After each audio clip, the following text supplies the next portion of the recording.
শুধু দর্শক সবাইকে শুভেচ্ছা জানাচ্ছি। নিশ্চয়ই আপনারা অনেক অপেক্ষায় আছেন। গতকাল থেকে অনেকে আমার কাছে প্রশ্ন করেছেন যে কখন শুরু হবে, এবং আজকের এই দীর্ঘ অপেক্ষার পালা এইমাত্র শেষ হলো। আমি আপনাদের কাছে যেভাবে বলেছিলাম যে সম্প্রীতি ও সমৃদ্ধির এক অনন্য উদাহরণ আমাদের মাতৃভূমি বাংলাদেশ। বিশ্ব যখন বিভিন্ন সাম্প্রদায়িক ও সামাজিক অসহিষ্ণুতার প্রতিনিয়ত লড়াই করে যাচ্ছে অসহিষ্ণুতার সাথে, ঠিক তখন আমরা পৃথিবীর সবচেয়ে জনবসতিপূর্ণ দেশ হয়েও অসাধারণ শান্তির মাঝে বসবাস করছি। অভ্যন্তরীণ রাজনৈতিক অস্থিতিশীলতা ছাড়া আমাদের মাঝে আর তেমন কোনো সাম্প্রদায়িক অসহিষ্ণুতা গ্রাস করতে পারেনি এখনো পর্যন্ত। কিন্তু অতি সম্প্রতি যে যেন এক অপশক্তির চক্ষুশূল হতে চলেছে সাম্প্রদায়িক শান্তির এই দেশটিতে। প্রায় সকল ধর্মাবলম্বী মানুষ খুব স্বাভাবিক সামাজিক বন্ধনের সাথে বসবাস করছে বাংলাদেশ। হঠাৎ কেন আমাদের মাঝে বিশাল দেয়াল তৈরি হচ্ছে? ধর্মকে নিয়ে কেন বাড়াবাড়ি করা হচ্ছে? রাষ্ট্রীয় জীবন ব্যবস্থায় ধর্ম কি আসলেই আমাদের আধুনিক জীবনে অন্তরায় হয়ে দাঁড়াচ্ছে কিনা, সেটাও একটা দেখবার বিষয়। প্রগতিশীলতা ও বিজ্ঞানময় প্রতিযোগীশীল বিশ্বায়নের সাথে ধর্ম আসলে কতটুকু আমাদেরকে মুক্তি দিতে পারবে, এ নিয়ে অনেক প্রশ্ন উঠছে। সংবিধানে যার যার ধর্ম পালন করবার স্বাধীনতা সুযোগ থাকলেও কেন মুসলমান ধর্মের প্রতি বা মুসলমান ধর্মের অনুভূতির প্রতিও অনেক প্রশ্ন উঠছে আমাদের মাঝে, সেটা নিয়েও অনেক কথা উঠছে। সে কেন হচ্ছে এসব অশান্তি, কাদের ইন্ধনে দেশে সাম্প্রদায়িকতাকে উস্কে দেওয়া হচ্ছে? আরও অনেক প্রশ্নের উদ্রেক জনমনে সঞ্চারিত হয়েছে সাম্প্রতিককালে। সকল প্রশ্নের উত্তর আজকে আমরা খুঁজে পাবো এই দুজন জ্ঞানী ও বুদ্ধিজীবী, যাদের অবস্থান সম্পূর্ণ দুই মেরুতে। চলুন পরিচয় করে দিচ্ছি। আপনারা এই দুজনকে ডেফিনেটলি চেনেন, জানেন। তারা দুজনই বিখ্যাত ব্যক্তিত্ব বাংলাদেশের। তারপর আমি বলছি যে আমার সাথে প্রথমে রয়েছেন প্রখ্যাত ব্যক্তিত্ব জনাব শাহরিয়ার কবির, মানবাধিকার কর্মী, লেখক এবং সাংবাদিক। এবং আপনারা অনেকে জানেন না হয়তো, তিনি প্রায় 70টি বই লিখেছেন বিভিন্ন বিষয়ের উপরে। একজন নামকরা লেখক বটে, আমি ওনার ব্যাপক ভক্ত। বিশেষ করে তাকে আমরা ঘাতক দালাল নির্মূল কমিটির অন্যতম রক্ষক হিসেবেও জানি। এরপরেই রয়েছেন প্রখ্যাত আলেম ও ইসলামিক চিন্তাবিদ, সম্মানিত পীর সাহেব জৈনপুরী, জনাব ডক্টর এনায়েতুল্লাহ আব্বাসী সাহেব। দর্শক, অনুষ্ঠানটি একযোগে প্রচারিত হচ্ছে দ্য পিপল ফেসবুক পেজ এবং ইউটিউব চ্যানেলে।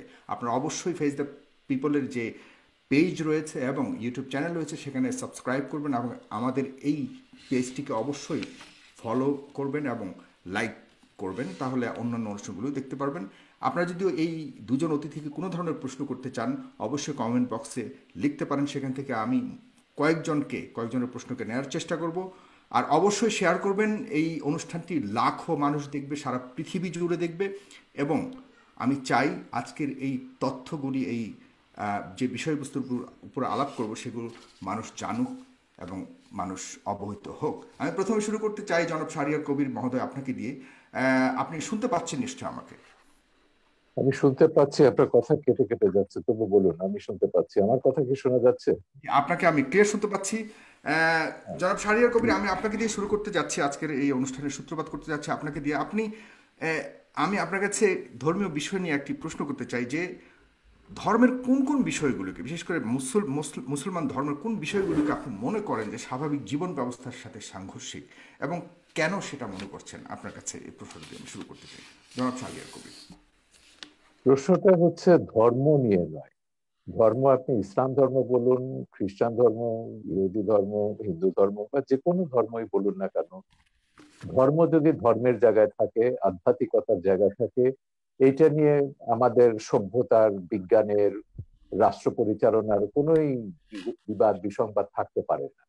ধর্মকে যখনই আপনি রাজনীতিতে টেনে আনবেন, ধর্মের রাজনৈতিক ব্যাখ্যা দেবেন, তখনই ধর্মকে নিয়ে বিড়ম্বনা শুরু হয়, যেটা আমরা উপমহাদেশে জামাত ইসলামের প্রতিষ্ঠার পর থেকে দেখি। আবুল আলা মওদুদি এই যে পলিটিক্যাল ইসলাম বা রাজনৈতিক ইসলামের কনসেপ্টটা, এটা কিন্তু আদর্শগতভাবে এই উপমহাদেশে প্রচলন করেছেন জামাতের প্রতিষ্ঠাতা আবুল আলা মওদুদি।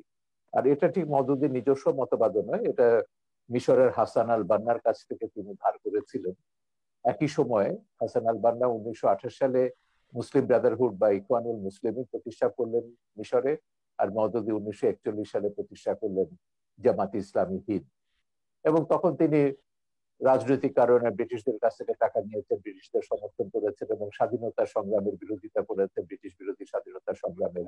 এবং তার এই বক্তব্য ছিল যে মুসলমানরা যেখানে ধর্ম প্রচার করতে পারবে সেটাই তার দেশ, নিজস্ব মাতৃভূমি পিতৃভূমির কোনো কনসেপ্ট ইসলামে নেই। এবং তার তাফসিরুল কোরআনের যে তাফসির, সেটা বহু ঘন্টায় সেটা বেরিয়েছে। এবং সেইগুলো হচ্ছে আজকে যেটা হচ্ছে, এটা শুধু আজকের না, পরবর্তীকালে আমরা দেখেছি 52 সাল থেকে শুরু করে এই 71 মুক্তিযুদ্ধ পর্যন্ত ধর্মের নামে হত্যা বলুন, সন্ত্রাস বলুন, নারী নির্যাতন বা মানবতা বিরোধী যে কোনো অপরাধকে মওদুদির ইসলাম যেটা বলি, ইসলামের যে বিকৃত ব্যাখ্যা তিনি দিয়েছেন, তিনি এগুলোকে বৈধতা দিয়েছেন। 71-এ 30 লক্ষ গণহত্যাকে তিনি বলেছেন না, এরা সব হচ্ছে, যাদেরকে মারা হচ্ছে এরা সব কাফের। মুক্তিযোদ্ধাদের বলেছেন হিন্দুদের এদের, ভারতের এদের দুষ্কৃতকারী, ইসলামের দুশ্মন, পাকিস্তানের দুশ্মন, এদের হত্যা করা বৈধ। নারীদেরকে, আমাদের বাঙালি নারীদেরকে বলেছেন গনিমতের মাল, এদেরকে ভোগ করা যাবে। এইভাবে তিনি 71-এ গণহত্যা এবং নারী ধর্ষণকে যেভাবে বৈধতা দিয়েছেন, এবং এই কারণে বঙ্গবন্ধু 72-এর সংবিধানে যখন রাষ্ট্রের 4 মূলনীতি, পাকিস্তানের মোহাম্মদ আলী জিন্নাহর সাম্প্রদায়িক বিজাতি তত্ত্বকে কবর দিয়ে যখন আমাদের সংবিধানটি পাশ করলেন, সেখানে রাষ্ট্রের 4 মূলনীতি হিসেবে ধর্মনিরপেক্ষতা ছিল, অসাম্প্রদায়িক বাঙালি জাতীয়তাবাদ ছিল, কিন্তু এটা গ্যারান্টি ক্লজ হিসেবে তিনি বাংলাদেশে ধর্মের নামে রাজনীতি নিষিদ্ধ করেছিলেন। এবং তিনি ব্যাখ্যা দিয়ে বলেছিলেন যে পাকিস্তানের 24 বছরের শাসন, শোষণ, পীড়ন, এগুলো সব ইসলামের দোহাই দিয়ে ধর্মের নামে এগুলো করা হয়েছে। 71-এ গণহত্যা, এগুলো সবই ধর্মের নামে করা হয়েছে। তিনি বলেছেন ধর্ম অত্যন্ত পবিত্র বিষয়, ধর্মের নামে বাংলাদেশে যাতে আর কোনো এই ধরনের সন্ত্রাস, হত্যা, হিংসা, বিদ্বেষ, বিভাজন এটা না থাকে, সেজন্য ধর্মকে রাজনীতি থেকে এবং রাষ্ট্র থেকে পৃথক রাখতে হবে। এটাই ছিল বঙ্গবন্ধু ধর্ম নিরপেক্ষতার বোধ। এবং কেন তিনি ধর্মের নামে রাজনীতি নিষিদ্ধ করেছে সেটা তিনি তার সেদিনের ভাষণে, 4 নভেম্বর 1972 সালে ভাষণে সেটা তিনি পরিষ্কার করেছিলেন সংবিধানটি গ্রহণ করবার সময়। এবং এটাও বলেছিলেন এই সংবিধান লেখা হচ্ছে 30 লক্ষ শহীদের রক্ত দিয়ে, এবং আমি চাই যে আগামী প্রজন্ম, পরবর্তী প্রজন্ম এই সংবিধানের মর্যাদা রক্ষা করবে, রাষ্ট্রের চালমনীতিকে রক্ষা করবে। কিন্তু দুর্ভাগ্যের বিষয় হলো যে বঙ্গবন্ধুকে নৃশংসভাবে হত্যা করা হলো 75-এ। কেন হত্যা করা? কারণ বঙ্গবন্ধুকে হত্যা না করলে ওই যে পাকিস্তানের সাম্প্রদায়িক মৌলবাদী রাজনীতি, তাকে বাংলাদেশে ফিরিয়ে আনা যেত না। বঙ্গবন্ধুকে হত্যা না করলে, তিনি যুদ্ধাপরাধীদের বিচার শুরু করেছিলেন, সেটা বন্ধ করা যেত না। বঙ্গবন্ধুকে হত্যা না করলে 71-এর পরাজয়ের প্রতিশোধ নেওয়া যেত না। সেই 71-এর পরাজিত শক্তি, সাম্প্রদায়িক মৌলবাদী অপশক্তি বঙ্গবন্ধুকে হত্যার জন্য দায়ী। এবং তারপরে আমরা দেখলাম সংবিধান থেকে মুক্তিযুদ্ধের ইতিহাস, চেতনা, অসাম্প্রদায়িক মূল্যবোধ গুলো সব মুছে ফেলা হলো। এটা তথাকথিত ইসলামীকরণ বা পাকিস্তানিকরণ করা হলো আমাদের সমাজ এবং রাজনীতির। 75-এর পর থেকে এই ধারাটি চলছে। এবং আমাদের ইতিহাসের সবচেয়ে বড় দুর্ভাগ্য যে বেশিরভাগ সময় এই দেশটা শাসন করেছে পাকিস্তানপন্থী, স্বাধীনতা বিরোধী, মৌলবাদী সাম্প্রদায়িক অপশক্তি, প্রত্যক্ষ বা পরোক্ষভাবে। এবং সেই সময় আমরা দেখেছি আমাদের মুক্তিযুদ্ধের চেতনাকে বা ইতিহাস মুছে ফেলার চেষ্টা রয়েছে। জাতির জনকের অবমাননা তো বাদ দিন, মুক্তিযোদ্ধাদেরকে মুক্তিযোদ্ধা পরিচয় দিতে তারা লজ্জা পেত। রাজাকার আলবদররা সেখানে মন্ত্রী হচ্ছে, 30 লক্ষ শহীদের রক্ত ভেজা পতাকা তাদের গাড়িতে করে তারা দিয়ে ঘুরে বেরিয়েছে, এমন একটা অবস্থা তো ছিল। তো সেইখানে আমি মনে করি আমাদের যে আন্দোলনটা, শহীদ জননী জাহানারা ইমামের নেতৃত্বে যে আন্দোলনটা আমরা শুরু করেছিলাম, একটা তো ছিল যুদ্ধাপরাধীদের বিচার, মূল দাবিটা ছিল বঙ্গবন্ধুর সংবিধানকে, মুক্তিযুদ্ধের চেতনার, অসাম্প্রদায়িক কল্যাণ রাষ্ট্র গঠনের যে দিক নির্দেশনা, সেই সংবিধানকে ফিরিয়ে আনা এবং সেইভাবে আমাদের রাষ্ট্র পরিচালনা করা। সমাজ এবং রাষ্ট্রের সবকিছু, শিক্ষানীতি, সংস্কৃতি নীতি, নারী নীতি, পররাষ্ট্র নীতি, রাষ্ট্রের সমস্ত নীতি এগুলো পরিচালিত হবে সেই মুক্তিযুদ্ধের চেতনার আলোকে, যে নির্দেশনা বঙ্গবন্ধু সংবিধানে দিয়েছে। কিন্তু দুর্ভাগ্যের বিষয়, সেখানে আমরা এখনো পৌঁছতে পারিনি। এখনো ধর্মের নামে রাজনীতি চলছে এবং এখনো সেই জামাত ইসলামী, সেই ওহাবি সালাফিরা তাদের যে প্রতিহিংসা, যেটা প্রতিহিংসার রাজনীতি বলুন কিংবা তথাকথিত জিহাদের রাজনীতি, উন্মাদনার রাজনীতি, হিংসার রাজনীতি, এটা তো করেই যাচ্ছে। বিচ্ছিন্ন কোনো ঘটনা এটা। আপনি আমাদের বর্তমান যে চলমান আলেম সমাজের যে দৃষ্টিভঙ্গি, সেটাকে আপনি কিভাবে বিচার করছেন? এক কথা যদি বলেন তাহলে এরপরে আমি যাচ্ছি। আমি এদেরকে মোটেই আলেম সমাজ বলবো না। এরা হচ্ছে ইসলামের নামে তারা রাজনীতি করছে।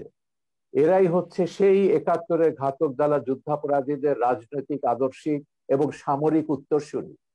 সেই রাজনীতিটা এখন করছে, বাংলাদেশকে মোল্লা ওমরের আফগানিস্তান বানাতে চাইছে। এর সঙ্গে এখানে আব্বাসী সাহেব আছে, তিনি বলবেন, কারণ তিনি তো তার পিতা অত্যন্ত শ্রদ্ধেয় একজন, সে হিসেবে পীর হিসেবে আমরা তাকে সম্মান করি। আমাদের দেশে সুফিরা ইসলাম প্রচার করেছেন, পীররা এখানে আব্বাসী সাহেবের জোনপুরের হুজুরের মতন এরাও ইসলাম প্রচার করেছেন, এরা শান্তির ইসলাম প্রচার করেছেন, এরা কখনো ইসলামকে রাজনীতির সঙ্গে যুক্ত করেনি। আমি হযরত জালালউদ্দিন রুমির উপর দুটো ডকুমেন্টারি ছবি বানিয়েছি, যে জালালউদ্দিন রুমির মুরিদ হচ্ছেন আমাদের হযরত শাহজালাল। তো এরা তো ইসলাম সারা পৃথিবীতে, এই ওহাবিরা ইসলাম প্রচার করে, বরং ওহাবিরা কি করেছে, ইসলামকে একটা সন্ত্রাসের ধর্ম হিসেবে পশ্চিমে চিত্রিত করেছে। ইসলাম ব্যাশিং যেটা আছে পশ্চিমে আপনারা দেখছেন, এটা তো জন্য দায়ী হচ্ছে ওহাবি সালাফি, এরা এই মওদুদিবাদী বাংলাদেশে যারা তারা। সুতরাং এরা যেটা করছে এটার সঙ্গে ইসলামের ধর্মের লেশমাত্র সম্পর্ক নেই। এটা হচ্ছে শেখ হাসিনা সরকারকে ক্ষমতা থেকে উচ্ছেদ করে এখানে মোল্লা ওমরের আফগানিস্তান বা জিয়াউল হকের পাকিস্তান বানাতে হবে।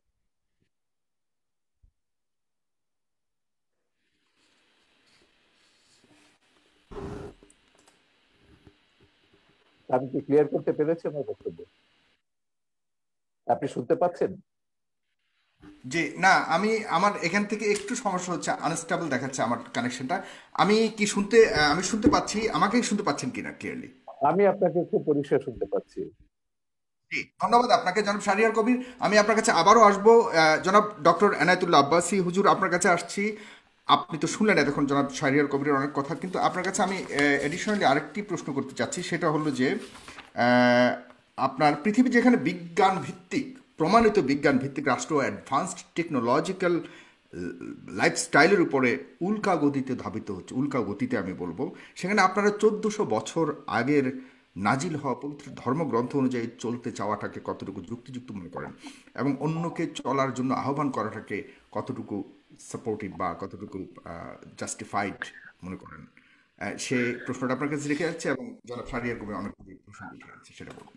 Thank you. আলহামদুলিল্লাহ ওয়াহদা والصلاة والسلام على محمد صلى الله عليه وسلم الذي من لا نبي بعده। ধন্যবাদ সাগর সাহেবকে, ধন্যবাদ আজকের সম্মানিত অতিথিকে, এবং দেশ ও দেশের বাইরে যারা আজকের প্রোগ্রামটি দেখছেন তাদের সকলকে। শাহরিয়ার কবির সাহেব তার বক্তব্যে বুঝালেন ইসলামের প্রতি তার যথেষ্ট শ্রদ্ধা আছে। এ থেকে স্পষ্ট বোঝা যায় যে ইসলাম সম্পর্কে তার শ্রদ্ধা থাকলেও ইসলাম সম্পর্কে তার মৌলিক জ্ঞান অভাব রয়েছে। তার প্রথমটি হচ্ছে যে ইসলামী রাজনীতির ক্ষেত্রে তিনি আবুল আলা মওদুদীকে টেনে আনলেন, অথচ বাংলাদেশের শতকরা 80 জন ওলামায়ে কেরামি আবুল আলা মওদুদীর বিরোধিতা করে থাকেন। আর সবচেয়ে বড় কথা, আবুল আলা মওদুদী ইসলামী রাজনীতির সূচনা উপমহাদেশে করেননি। উপমহাদেশে ইসলামী রাজনীতির সূচনা করেছেন শাহ ওলিউল্লাহ মুহাদ্দিস দেহলভী রহমতুল্লাহি আলাইহি, আবুল আলা মওদুদীরও কয়েক শত বছর আগে। পরবর্তীতে তার ধারাবাহিকতায় ওলামায়ে দেওবন্দের মাধ্যমে ইসলামী রাজনীতির প্রসার ও প্রচার ব্যাপকভাবে ঘটেছিল, এবং উলামায়ে দেওবন্দ ইসলামী রাজনীতির চেতনাতে উদ্বুদ্ধ হয়েই ব্রিটিশ খেদা আন্দোলন করেছিল। সবচেয়ে দুঃখজনক বিষয়, আমাদের দেশের বুদ্ধিজীবীগণ ইসলামকে বিভিন্ন নামে অভিহিত করে থাকেন। কেউ বলেন রেডিক্যাল ইসলাম, কেউ বলেন মডারেট ইসলাম। ইসলামকে বিভক্ত করার কোনো অথরিটি কোনো মানুষের নেই। যদি কেউ ইসলামের লেবাস ধারণ করে ইসলামের অপব্যাখ্যা করে, সেটার দায় তার নিজের, সেটার দায় ইসলামের হবে না। দেখার বিষয় কোরআন সুন্নাতে রাষ্ট্র ব্যবস্থা বা রাজনীতির কথা আছে কিনা, সেটা দেখার বিষয়। তারপর আমরা দেখবো সেটার কে অপব্যাখ্যা করছে, কে সঠিক ব্যাখ্যা করছে। আল্লাহর হাবিব মোহাম্মদ সাল্লাল্লাহু আলাইহি ওয়াসাল্লাম ১,৫০০ বছর আগে আল্লাহর পক্ষ থেকে আমাদেরকে যে দিন ইসলাম দিয়েছেন, সেটা নিছক প্রথা সর্বস্ব কোনো ধর্ম নয়, সেটা পূর্ণাঙ্গ জীবন বিধান। এবং সেই জীবন বিধানের মধ্যে আল্লাহ রাসূল সাল্লাল্লাহু আলাইহি সাল্লাম মুসলিম জীবন কি রকম হবে, তার ব্যক্তি জীবন, তার সমাজ জীবন, তার রাষ্ট্রীয় জীবন কি রকম হবে, তার সুস্পষ্ট ব্যাখ্যা আল্লাহর পক্ষ থেকে দিয়েছেন। কোরআন কারীমের মধ্যে আল্লাহ পাক স্পষ্ট বলেছেন, وعد الله الذين آمنوا منكم وعملوا الصالحات ليستخلفنهم في الأرض كما استخلف الذين من قبلهم وليمكنن لهم دينهم الذي ارتضى لهم। সুস্পষ্টভাবে আয়াতে সকল মুফাসসির একমত, আল্লাহ পাক মুসলিম স্টেটে খেলাফত প্রতিষ্ঠার কথা বলেছেন। যারা ইমানদার, ন্যাক আমল করবে, আল্লাহ পাক তাদের সাথে ওয়াদাবদ্ধ, তারা যদি ইমানের উপর অটল অবিচল থাকে, ন্যাক আমল করে, আল্লাহ পাক তাদেরকে খেলাফতের দায়িত্ব দিবেন। আল্লাহ তাআলা সূরা হজ্জে বলেছেন, الذين إن مكناهم في الأرض أقاموا الصلاة وآتوا الزكاة وأمروا بالمعروف ونهوا عن المنكر ولله عاقبة الأمور। যদি আমি মুহাম্মদ সাল্লাল্লাহু আলাইহি সাল্লামের ইমানদার উম্মতকে রাষ্ট্র ক্ষমতা দান করি, তারা রাষ্ট্রীয়ভাবে তারা নামাজ কায়েম করবে, জাকাত আদায় করবে, সৎ কাজে আদেশ করবে, অসৎ কাজে বাধা দিবে। এটা সুস্পষ্টভাবে ইসলামী রাষ্ট্র ব্যবস্থা ও রাজনীতির কথাই বলা হয়েছে কোরআন কারিমে। সহিহ মুসলিম, সৌদি আরবের ছাপ, 2445 নম্বর হাদিস, আল্লাহ রসুল সাল্লাল্লাহু আলাইহি ওয়াসাল্লাম ইরশাদ করেছেন, কানা বানু ইসরাঈল তাসুসুহুমুল আম্বিয়া কুল্লামা হালাকা নাবিয়্যুন খালাফাহু নবী ওয়া ইন্নাহু লা নাবিয়্যা বা'দি ফাসায়াকুনু খুলাফা। বনি ইসরায়েলের নবীগণ রাজনৈতিক নেতৃত্ব দিতেন। শুধু ইসলামে আল্লাহ রাজনীতি দিয়েছেন তা নয়, পূর্বের যত নবী এসেছেন বনি ইসরায়েলে, হযরত দাউদ, হযরত সুলাইমান। এই জন্য ওল্ড টেস্টামেন্ট বাইবেল, পুরনো বাইবেলে আমরা দেখতে পাই হযরত দাউদকে বলা হয়েছে কিং ডেভিড, কারণ তিনি রাজা ছিলেন, তিনি আল্লাহর বিধান মোতাবেক রাষ্ট্র পরিচালনা করতেন।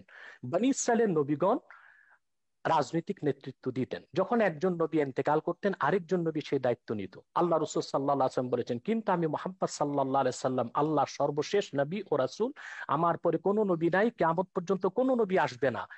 আমার উম্মতের মধ্যে যারা খলিফা, তারা আমার উম্মতের রাজনৈতিক নেতৃত্ব দিবে। এভাবে কোরআন কারীমের অসংখ্য আয়াত এবং সহিহ হাদিস থেকে কথা সুস্পষ্টভাবে প্রমাণিত যে ইসলামী রাষ্ট্র ব্যবস্থা ও ইসলামী রাজনীতির সুস্পষ্ট কনসেপশন কোরআন ও হাদিসের মধ্যে আছে। এবং দ্বিতীয় যে কথাটি সম্মানিত অতিথি ভুল বলেছেন, তা হলো মওদুদি কি করেছে না করেছে এদেশের মূল ধারার ওলামায়ে কেরাম তার সাথে মোটেও একমত নয়, মোটেও তাদের কোনো সম্পর্ক নেই। কিন্তু বরং মওদুদিকে ফলো এদেশে, করে অনেক অনেক বিশাল জনগোষ্ঠী রয়েছে, এটাও তো সত্য। জি জি, সেটাও আছে। সেটা আমি ওনার প্রসঙ্গটার জবাব দিচ্ছি আগে, জি। ওনার প্রসঙ্গটার জবাব দিচ্ছি। তার মানে এই নয় যে বাংলাদেশে যারা ইসলামী রাজনীতি করেন, ইসলামী আন্দোলন করছেন, ইসলামী শাসন ব্যবস্থা কায়েম করতে চাচ্ছেন, তারা মওদুদির অনুসারী। বিষয়টা নির্জন মিথ্যা ছাড়া আর কিছুই নয়, কিংবা তথ্য এবং সন্ত্রাস মওদুদির ছাড়া আর অনুসারী কিছুই নয়। হওয়াটাও কি একদম ইসলাম বিরোধী কিনা, সেটাও আপনি কিভাবে দেখেন? দেখুন, আমি সহ ওলামায়ে কেরাম এবং বাংলাদেশে যারা পীরি মুরিদের সাথে সম্পর্কিত, আমাদের সাথে আবুল আলাম মওদুদির আকীদাগত যথেষ্ট পার্থক্য আছে। এখন মওদুদির অনুসারী যারা, বিষয়টা তাদেরকেই প্রশ্ন করা উচিত। আমাদের সাথে তো তাদের যথেষ্ট আকীদাগত এবং মুসলমানের মধ্যে এত তরিকাগত অনুসারী থাকবে কেন হুজুর? জি, এত হ্যাঁ, বিভক্ত থাকবে কেন সেটা মুসলমানের পরে মধ্যে? উত্তর দিচ্ছি। আমি আমি আমি উত্তরটা শেষ করছি। তাহলে আমাদের উপমহাদেশে ইসলামী রাজনীতির সূচনা করেছেন শাওলিউল্লাহ মুহাদ্দিস দেহলভী রহমতুল্লাহ, পরবর্তীতে তার উত্তরসূরি সৈয়দ আহমদ বেরেলী রহমতুল্লাহ, যিনি ব্রিটিশ খেদা আন্দোলনের নেতৃত্ব দিয়েছেন, পরবর্তীতে মাহমুদুল হাসান দেওবন্দি রহমতুল্লাহ। তাদের মাধ্যমে মূলত ওলামায়ে উলামায়ে আহলে সুন্নাত ওয়াল জামাত, উলামায়ে আহলে হক রাজনীতির উত্তরসূরি হয়েছে বাংলাদেশে, এবং ইসলামী খেলাফত রাজনীতি প্রতিষ্ঠার কাজ তারা করে যাচ্ছেন। দ্বিতীয় যে বিষয়টি হচ্ছে যে আহ, আমরা জবাব দিলাম যে এটা কোনো ব্যক্তির আবিষ্কৃত নয়, ইসলামী রাজনীতি এটা কোরআন সুন্নাহরই মত। দ্বিতীয় যে কথাটি আমাদের সম্মানিত অতিথি বলেছেন, বঙ্গবন্ধুকে কারা হত্যা করলো, আমি এই বিষয়ে আমার খুব একটা ধারণা নেই। তবে আমি একটু প্রশ্ন করব ওনাকে যে স্বাধীনতার স্থপতি বঙ্গবন্ধু শেখ মুজিবুর রহমান, তিনি বাংলাদেশে যখন একটি দেশ স্বাধীন করলেন, এদেশের মানুষকে স্বাধীন একটি রাষ্ট্র উপহার দিলেন, তখন 72 থেকে 75 পর্যন্ত বঙ্গবন্ধুর পর্বতসম সুনাম সুখ্যাতির উপর কারা আঘাত করেছিল? তারাও কি রাজাকার ছিল? তারাও কি আলবদর ছিল? কারা বঙ্গবন্ধুর চামড়া দিয়ে ডুগডুগি বাজাবার কথা বলেছিল? বঙ্গবন্ধু হত্যার পর কারা সেনাবাহিনীর ট্যাঙ্কের উপর নাচানাচি করেছিল? তাদেরকে আমরা বাংলাদেশে মন্ত্রিত্ব দিয়েছি, তাদেরকে আমরা রাজনৈতিক ক্ষমতার ভাগ দিয়েছি, এবং বঙ্গবন্ধুকে যারা হত্যা করেছে তাদেরকে আমরা সুযোগ সুবিধা দিয়েছি। হতে পারে আলবদর, রাজাকার বা বিদেশি শক্তির ইন্ধন ছিল বঙ্গবন্ধু হত্যায়, কিন্তু যারা বাংলাদেশে খুব বেশি ধর্মনিরপেক্ষতার কথা বলে, বাংলাদেশকে একটি ডি ইসলামাইজেশন, ইসলাম মুক্ত একটি বাংলাদেশ গঠন করতে চায়, তারাও প্রত্যক্ষ এবং পরোক্ষভাবে বঙ্গবন্ধু হত্যায় জড়িত ছিল। কেননা বঙ্গবন্ধু ছিলেন খুবই ধার্মিক একজন ব্যক্তি, ইসলামের মূলনীতিতে তার ছিল যথেষ্ট বিশ্বাস, অগাধ বিশ্বাস। আহ, আপনাকে অনেক ধন্যবাদ জনাব এনায়েতুল্লাহ আব্বাসী। হুজুর, আপনি অনেক সুন্দর কথা বলেছেন। জনাব শাহরিয়ার কবির, আপনার কাছে আমি এই ওনার কথা ধরেই প্রশ্নটা করতে যাচ্ছি, এবং আপনিও বলেছেন যে আপত্তিটা শুধু ধর্ম নিয়ে রাজনীতি করাটা। তো ধর্ম নিয়ে রাজনীতি করার অধিকার কি সাংবিধানিকভাবে ধর্মীয় জনগোষ্ঠীকে কোনোভাবে কি বারণ করা হয়েছে কিনা সংবিধানে? Number one. নাম্বার টু হলো 39 অনুচ্ছেদ অনুযায়ী কথা বলবার অধিকার সবারই রয়েছে, বাক স্বাধীনতার অধিকার দেওয়া হয়েছে। সেখানে হুজুররা কথা বললে, যেটাকে আমরা ওয়াজের মাধ্যমে আমরা দেখতে পাই, হুজুররা বিভিন্ন ধরনের কথা বলে, যেটাকে আমরা ওয়াজ বলি, কিন্তু সেটাই যখন একটা সিম্পোজিয়ামের মাধ্যমে যখন আমরা প্রগতিশীল সমাজ থেকে যখন কথা বলি সেটাকে আমরা মোটিভেশনাল স্পিচ বলি। তো ওয়াজটাকে কেন আমরা সাপ্রেস করার চেষ্টা করছি? যেমন আজকাল ওয়াজ, চতুর্দিকে ওয়াজকে বন্ধ করার একটা চেষ্টা করা হচ্ছে। এই স্বাধীনতাটা নাই কেন? কথা বলবার ওই স্বাধীনতাটা নাই কেন? সেখানে কি সংবিধানের আলোকে কোনো ধরনের নিষেধ রয়েছে কিনা আপনার কাছে জানতে চাচ্ছি। না, আপনি কোথায় ওয়াজ সাপ্রেস করা হচ্ছে এরকম তথ্য কিন্তু বাংলাদেশে আমার জানা নেই। আমার কাছে ওয়াজের নামে অনেকগুলি ভিডিও আমি আছে। জি। আপনাকে বলছি ওয়াজের নামে আপনি যদি সংবিধানের উপর আঘাত করেন, বাংলাদেশের মূল চেতনার উপর আঘাত করেন, যে কারণে বাংলাদেশ রাষ্ট্রটি তৈরি হয়েছে, যেটাকে আমরা মুক্তিযুদ্ধের চেতনা বলি, রাষ্ট্রের 4 মূলনীতিতে যেটা প্রতিফলিত হয়েছে, ওয়াজের নামে আপনি যদি ভিন্ন ধর্ম, ভিন্ন মত, ভিন্ন জীবনধারায় বিশ্বাসীদের প্রতি ঘৃণা বিদ্বেষ প্রচার করেন, সন্ত্রাসী বক্তব্য রাখেন এবং প্রতিহিংসামূলক বক্তব্য রাখেন, তখনই সেটা আর ওয়াজ হয় না, সেটা একটা রাজনৈতিক হিসেবে মতলববাজিতে পরিণত হয়।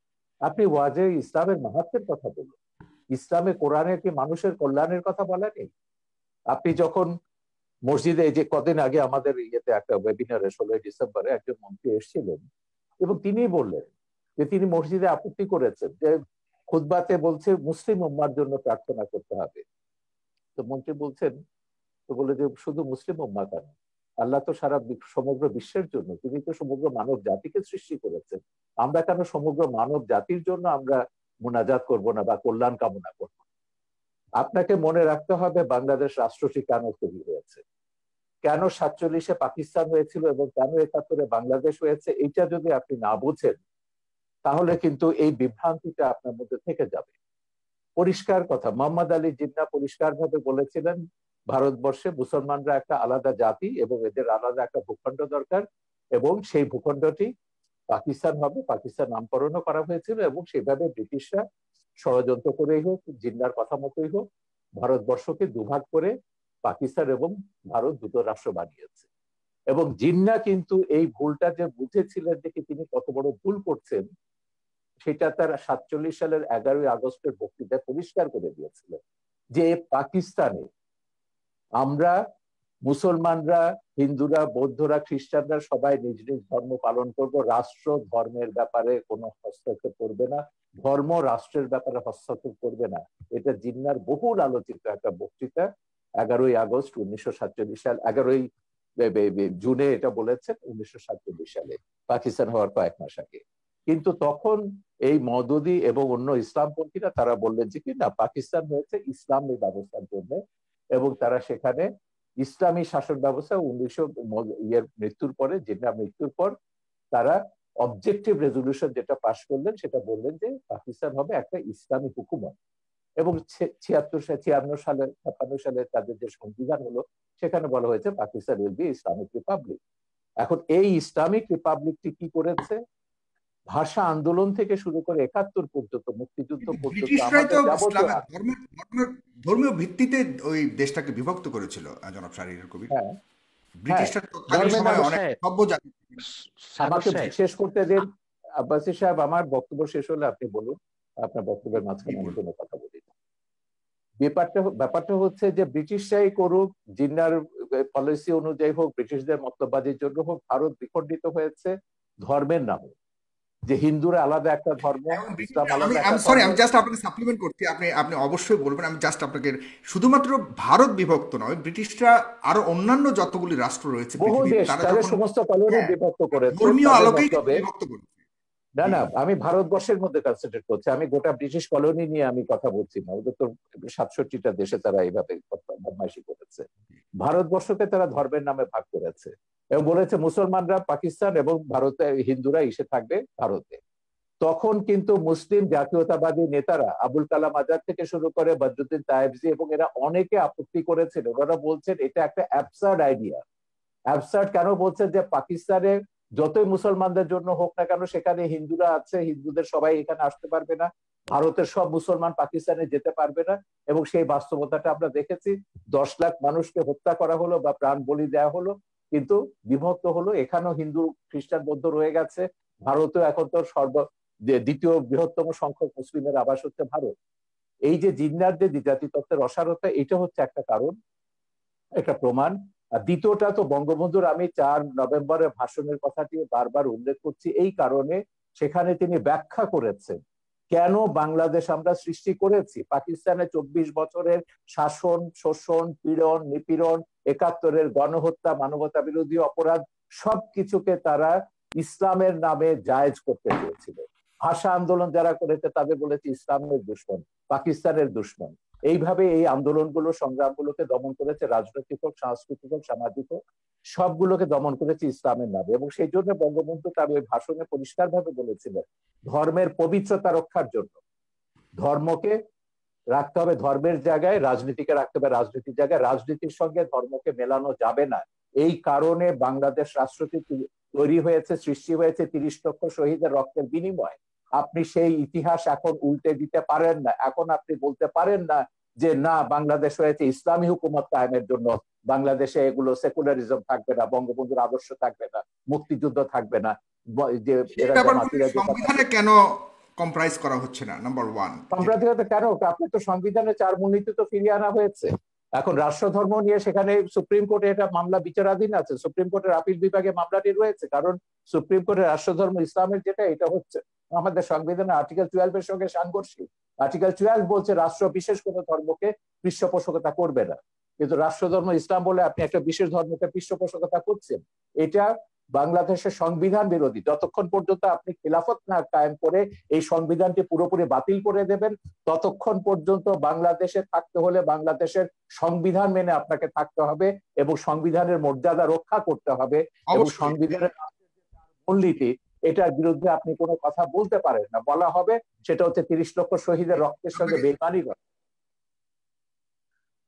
আপনাকে অনেক ধন্যবাদ, খুব সুন্দর কথা বলেছেন। ডেফিনেটলি আপনি যদি বাংলাদেশের নাগরিক হয়ে থাকেন জনাব আব্বাসী, আপনাকে অবশ্যই সংবিধান যতক্ষণ না পর্যন্ত পরিবর্তিত না হবে ততক্ষণ পর্যন্ত আপনাকে সংবিধানকে মানতেই হবে। এটাই হলো একজন নাগরিক হিসেবে আপনার কর্তব্য। কিন্তু তবুও সেখানে কিছু কিছু যেটা জনাব শাহরিয়ার কবির উঠে এনেছেন যে আপনারা হুকুমত কায়েম করার জন্য যে ইয়ে করছেন, সেটা কিভাবে সম্ভব? আপনারা হুকুমত কায়েম করলেও বা আপনাদের ভিত্তিটা কি হবে, আপনাদের স্টাইলটা কী হবে পরিচালনার, সেই ব্যাপারেও আমরা আপনার কাছ থেকে জানবো একটু। তবে এর আগে যেটা বলেছেন শাহরিয়ার কবির, এটা আমারও একটা প্রশ্ন, যে আপনারা যখন দোয়া চান শুধুমাত্র মুসলিম উম্মার জন্য কেন দোয়া চান, কেন সমগ্র জাতির জন্য দোয়া চান না? কারণ আল্লাহর তৈরি সব জাতি, পুরো বিশ্ব, তাহলে কেন অন্যরা বঞ্চিত হবে আপনাদের দোয়ার থেকে? এটাও আপনি বলবেন। পাশাপাশি আপনি ভাস্কর্য নিয়ে, যে বাঘা যতীনের ভাস্কর্য ভাঙা হয়েছে, সেখানেও ইঙ্গিত করা হচ্ছে যারা আপনার মুসলমান ধর্মাবলম্বী তাদেরকে ইঙ্গিত করা হচ্ছে। এবং জনাব শাহরিয়ার কবি, আপনার কাছে আমি এই প্রশ্নটা করে যাচ্ছি, ভাস্কর্য নিয়ে যে ইস্যুটা হয়েছে, আপনি অবশ্যই পরবর্তী সময় আপনি বলবেন। সেখানে আবার দেখা যাচ্ছে যে আওয়ামী সমর্থিত কয়েকজন আওয়ামী নেতাকেও গ্রেফতার করা হয়েছে সন্দেহমূলকভাবে। সেখানে আমরা বুঝতে পারছি অনেকে এটা বলতে চাচ্ছে যে শুধুমাত্র একটা প্রি প্ল্যান্ড একটা ঘটনা ঘটিয়ে এই আমাদের আলেম সমাজকে আপনার আটকানোর জন্য বা আলেম সমাজকে নিন্দা করানোর জন্য, আলেম সমাজকে দোষারোপ করার জন্য এই অপচেষ্টা করা হচ্ছে। এটাকেও আপনি কিভাবে দেখেন? আমি ডক্টর এনায়েতুল্লাহ আব্বাসী আপনার কাছে যাচ্ছি আপনার পরে। ধন্যবাদ সাগর সাহেব। প্রথম কথা হচ্ছে, আমাদের শাহরিয়ার কবি সাহেব যে কথা বলেছেন যে দেশ বিভক্তি নিয়ে প্রশ্ন এসেছে যে জিন্নাহ ভুল করেছিল ধর্মের ভিত্তিতে দেশ ভাগের তত্ত্ব দিয়ে। মূলত বাংলাদেশ স্বাধীনতার মূল সূচনা আমরা দেখতে পাই টু নেশন থিওরি বা দ্বিজাতি তত্ত্ব। যে অংশে মুসলিম সংখ্যা বেশি সে দেশটি পাকিস্তান হবে, যে অংশে হিন্দু বেশি সে অংশটি হিন্দুস্তান হবে। জিন্নার রাজনীতিতে অনেক ভুল ত্রুটি ছিল, আর জিন্না নিজেও একজন প্রকৃত মুসলিম ছিলেন না, অনেকটাই ওয়েস্টার্ন ধ্যান ধারণায় বিশ্বাসী ছিল জিন্না। সে সময় ওলামায়ে কেরাম রাজনৈতিক প্রজ্ঞার কারণেই তাকে তাকে নেতৃত্বে এনেছিল। মূলত ইসলামের কোনো বিষয়ে ব্যাখ্যা দেবার কোনো অধিকার জিন্নার ছিল না। তো জিন্নার কোনো ভুল বক্তব্যকে আমরা সমর্থন করি না। ভাষা আন্দোলনে জিন্না যে কাজ করেছিলেন সেটা ইসলামের পক্ষে কোনো কাজ করেনি। সব ভাষাই আল্লাহ তাআলা সৃষ্টি, অতএব বাংলা ভাষার বিরোধিতা করে জিন্না চরম ভুল করেছিলেন। সে যাই হোক, দ্বিজাতি তত্ত্বের ভিত্তিতে দেশ ভাগ হয়েছে। বাংলাদেশে মুসলিম সংখ্যা বেশি ছিল বলে এটা পাকিস্তানের অংশ হয়েছে, এবং পাকিস্তানিদের জুলুম, নির্যাতন, নিপীড়নের কারণে বঙ্গবন্ধুর নেতৃত্বে 71 সালে বাংলাদেশ স্বাধীন হয়েছে। যদি এটা ভারতের অংশ হতো তাহলে ভারতে কোনোদিনও বাংলাদেশ স্বাধীন হতো বলে বিশ্বাস করা যায় না। আর যদি অখণ্ড ভারতের তত্ত্বে আমরা বিশ্বাস করি তাহলে সেক্ষেত্রে মুসলমান কতটুকু লাভবান হতো তা দেখতে হলে চাক্ষুষ আমরা ভারতকে দেখতে পাই। সেখানে দ্বিতীয় বৃহত্তম মুসলিম জাতি থাকার পরও সেখানে চাকরি বাকরিতে মুসলমান কোনো সুবিধা পাচ্ছে না। ভারতকে ধর্মনিরপেক্ষ রাষ্ট্র বলা হয়, কিন্তু তাদের ধর্মনিরপেক্ষতা হচ্ছে ওই যে কাজীর বলদ কিতাবে, বাস্তবে নেই সেই অবস্থা। ধর্মনিরপেক্ষতার নামে উগ্র হিন্দুত্ববাদকে তারা চাপিয়ে দিয়েছে, বাবরি মসজিদকে ভেঙ্গে খান খান করে দিয়েছে। সেখানে কংগ্রেস যারা ধর্মনিরপেক্ষতার কথা বলে থাকে, তারাও বাবরি মসজিদের স্থানে রাম মন্দির নির্মাণের জন্য 11টি রূপার ইট পাঠিয়েছে। অতএব যদি অখণ্ড ভারতের সূত্রে আমরা বিশ্বাসী হতাম, আমরা খুব লাভবান হতাম না, এবং বাংলাদেশ স্বাধীন হবার কোনো সম্ভাবনাই থাকতো না। টুনিশন থিওরি বা দ্বিজাতি তত্ত্বের ভিত্তিতে দেশ বিভক্ত হয়েছে বলেই আজকে আমরা চূড়ান্তভাবে একটি স্বাধীন বাংলাদেশ, একটি রাষ্ট্র পেয়েছি। তৃতীয় যে কথা আপনি বলেছেন যে খেলাফত প্রতিষ্ঠিত হওয়ার আগ পর্যন্ত এমন কোনো কাজ করা যাবে না যেটা সংবিধানের বিরুদ্ধে যায়। আমাদের সংবিধানে, কারণ ধর্মনিরপেক্ষতা একটি বিষয় আছে, সেকুলারিজম। সেকুলারিজম বলতে আমরা কি বুঝি আসলে? সেকুলারিজমের ব্যাখ্যা অক্সফোর্ড ডিকশনারিতে এসেছে যে secularism is the belief that religion should not be involved in organisation of society, education. Secularism এমন একটি জিনিস যেটা রাষ্ট্রের কোনো সংস্থা, শিক্ষা বা রাষ্ট্রের কোনো জরুরি কোনো সংস্থা, কোনো ডিপার্টমেন্টে এর কোনো সংশ্লিষ্টতা থাকবে না। এটা একটি অসম্ভব বিষয়। বাংলাদেশও ধর্ম মন্ত্রণালয়ে আছে, অতএব এটি একটি রাষ্ট্রীয় সংস্থা। সেখানে ইসলাম ধর্মের পক্ষে কাজ করা হচ্ছে, অন্যান্য ধর্মের অধিকারও সংরক্ষণ করা হচ্ছে। শিক্ষা ব্যবস্থা আমাদের দেশে কম করে হলেও ইসলামী অনেক কিছু আছে। অতএব একেবারেই প্রিন্সিপাল কনসেপশন অফ সেকুলারিজম, ধর্মনিরপেক্ষতার মূল সূত্রে গেলে ধর্মের কোনো অস্তিত্ব কোথাও রাখা যাবে না, সামাজিক জীবনেও না, রাষ্ট্রীয় জীবনেও না। দ্বিতীয়ত, ধন্যবাদ শাহরিয়ার কবির সাহেবকে, যিনি খেলাফত ব্যবস্থাকে স্বীকার করেছেন। আলহামদুলিল্লাহ, খেলাফত প্রতিষ্ঠিত হবার আগ পর্যন্ত খেলাফত প্রতিষ্ঠার জন্য কাজ করা যাবে না, এটা গণতন্ত্রের কনসেপশনের সম্পূর্ণ বিপক্ষে যায়। কারণ আমার গণতন্ত্রের কনসেপশনস এর মধ্যে আছে বাক স্বাধীনতা, রয়েছে নিজস্ব আদর্শের লালন প্রচার প্রসার। অতএব প্রতিটি মুসলমান ইসলামের মৌলিক নীতিতে বিশ্বাসী, তারা ইসলামী রাষ্ট্র ব্যবস্থা খেলাফতকে বিশ্বাস করে। অতএব তার প্রচার ও প্রসারের জন্য তারা আন্দোলন করতে পারে, রাজনীতি করতে পারে, ওয়াজ মাহফিলের মধ্যে তারা কোরআন সুন্নাহ ভিত্তিক ইসলামী রাষ্ট্র ব্যবস্থার কথা তুলে ধরতে পারেন। এটা প্রতিটি মুসলিমের গণতান্ত্রিক অধিকার।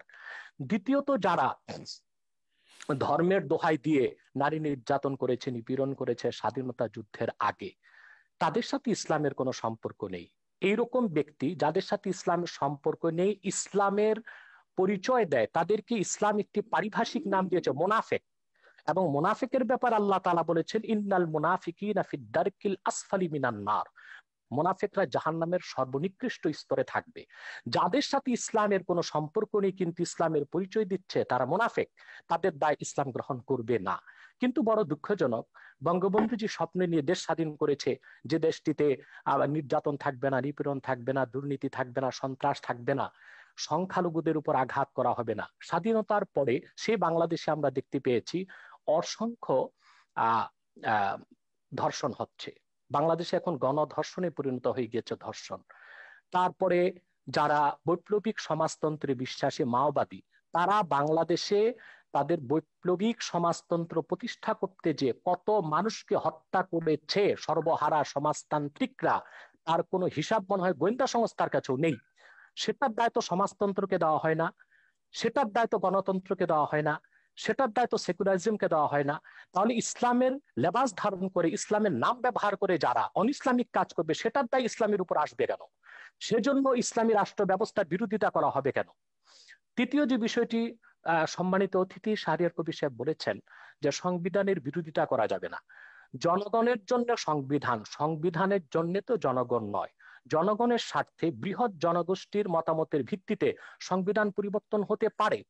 যেমন আমাদের সংবিধানের মধ্যে আহ মৌলিক অধিকার 3য় ভাগের মধ্যে একটি কথা লেখা আছে, রাষ্ট্র ও গণজীবনের সর্বস্তরে নারী পুরুষের সমান অধিকার লাভ করবে।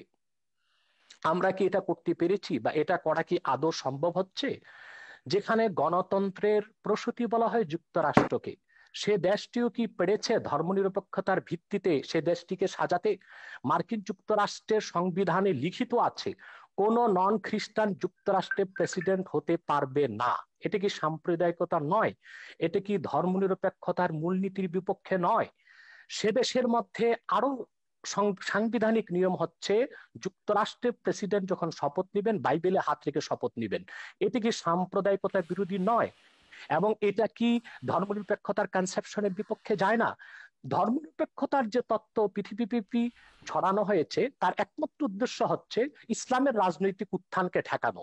যা আমরা দেখতে পাই পূর্বের একটি ভার্চুয়াল কনফারেন্সে আমি বলেছিলাম, ডক্টর হ্যান্টিংটনের দ্য ক্ল্যাশ অফ সিভিলাইজেশনে যে কথাটি স্পষ্ট হয়ে গিয়েছে। সে সেখানে লিখেছে 57টি মুসলিম রাষ্ট্রের রাজনৈতিক ইসলামী রাজনীতির উত্থানকে ঠেকাতে হলে জি ধর্মনিরপেক্ষতাকে চাপিয়ে দিতে হবে।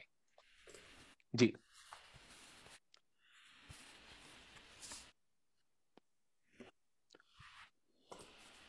শুনতে পাচ্ছেন সাগর সাহেব?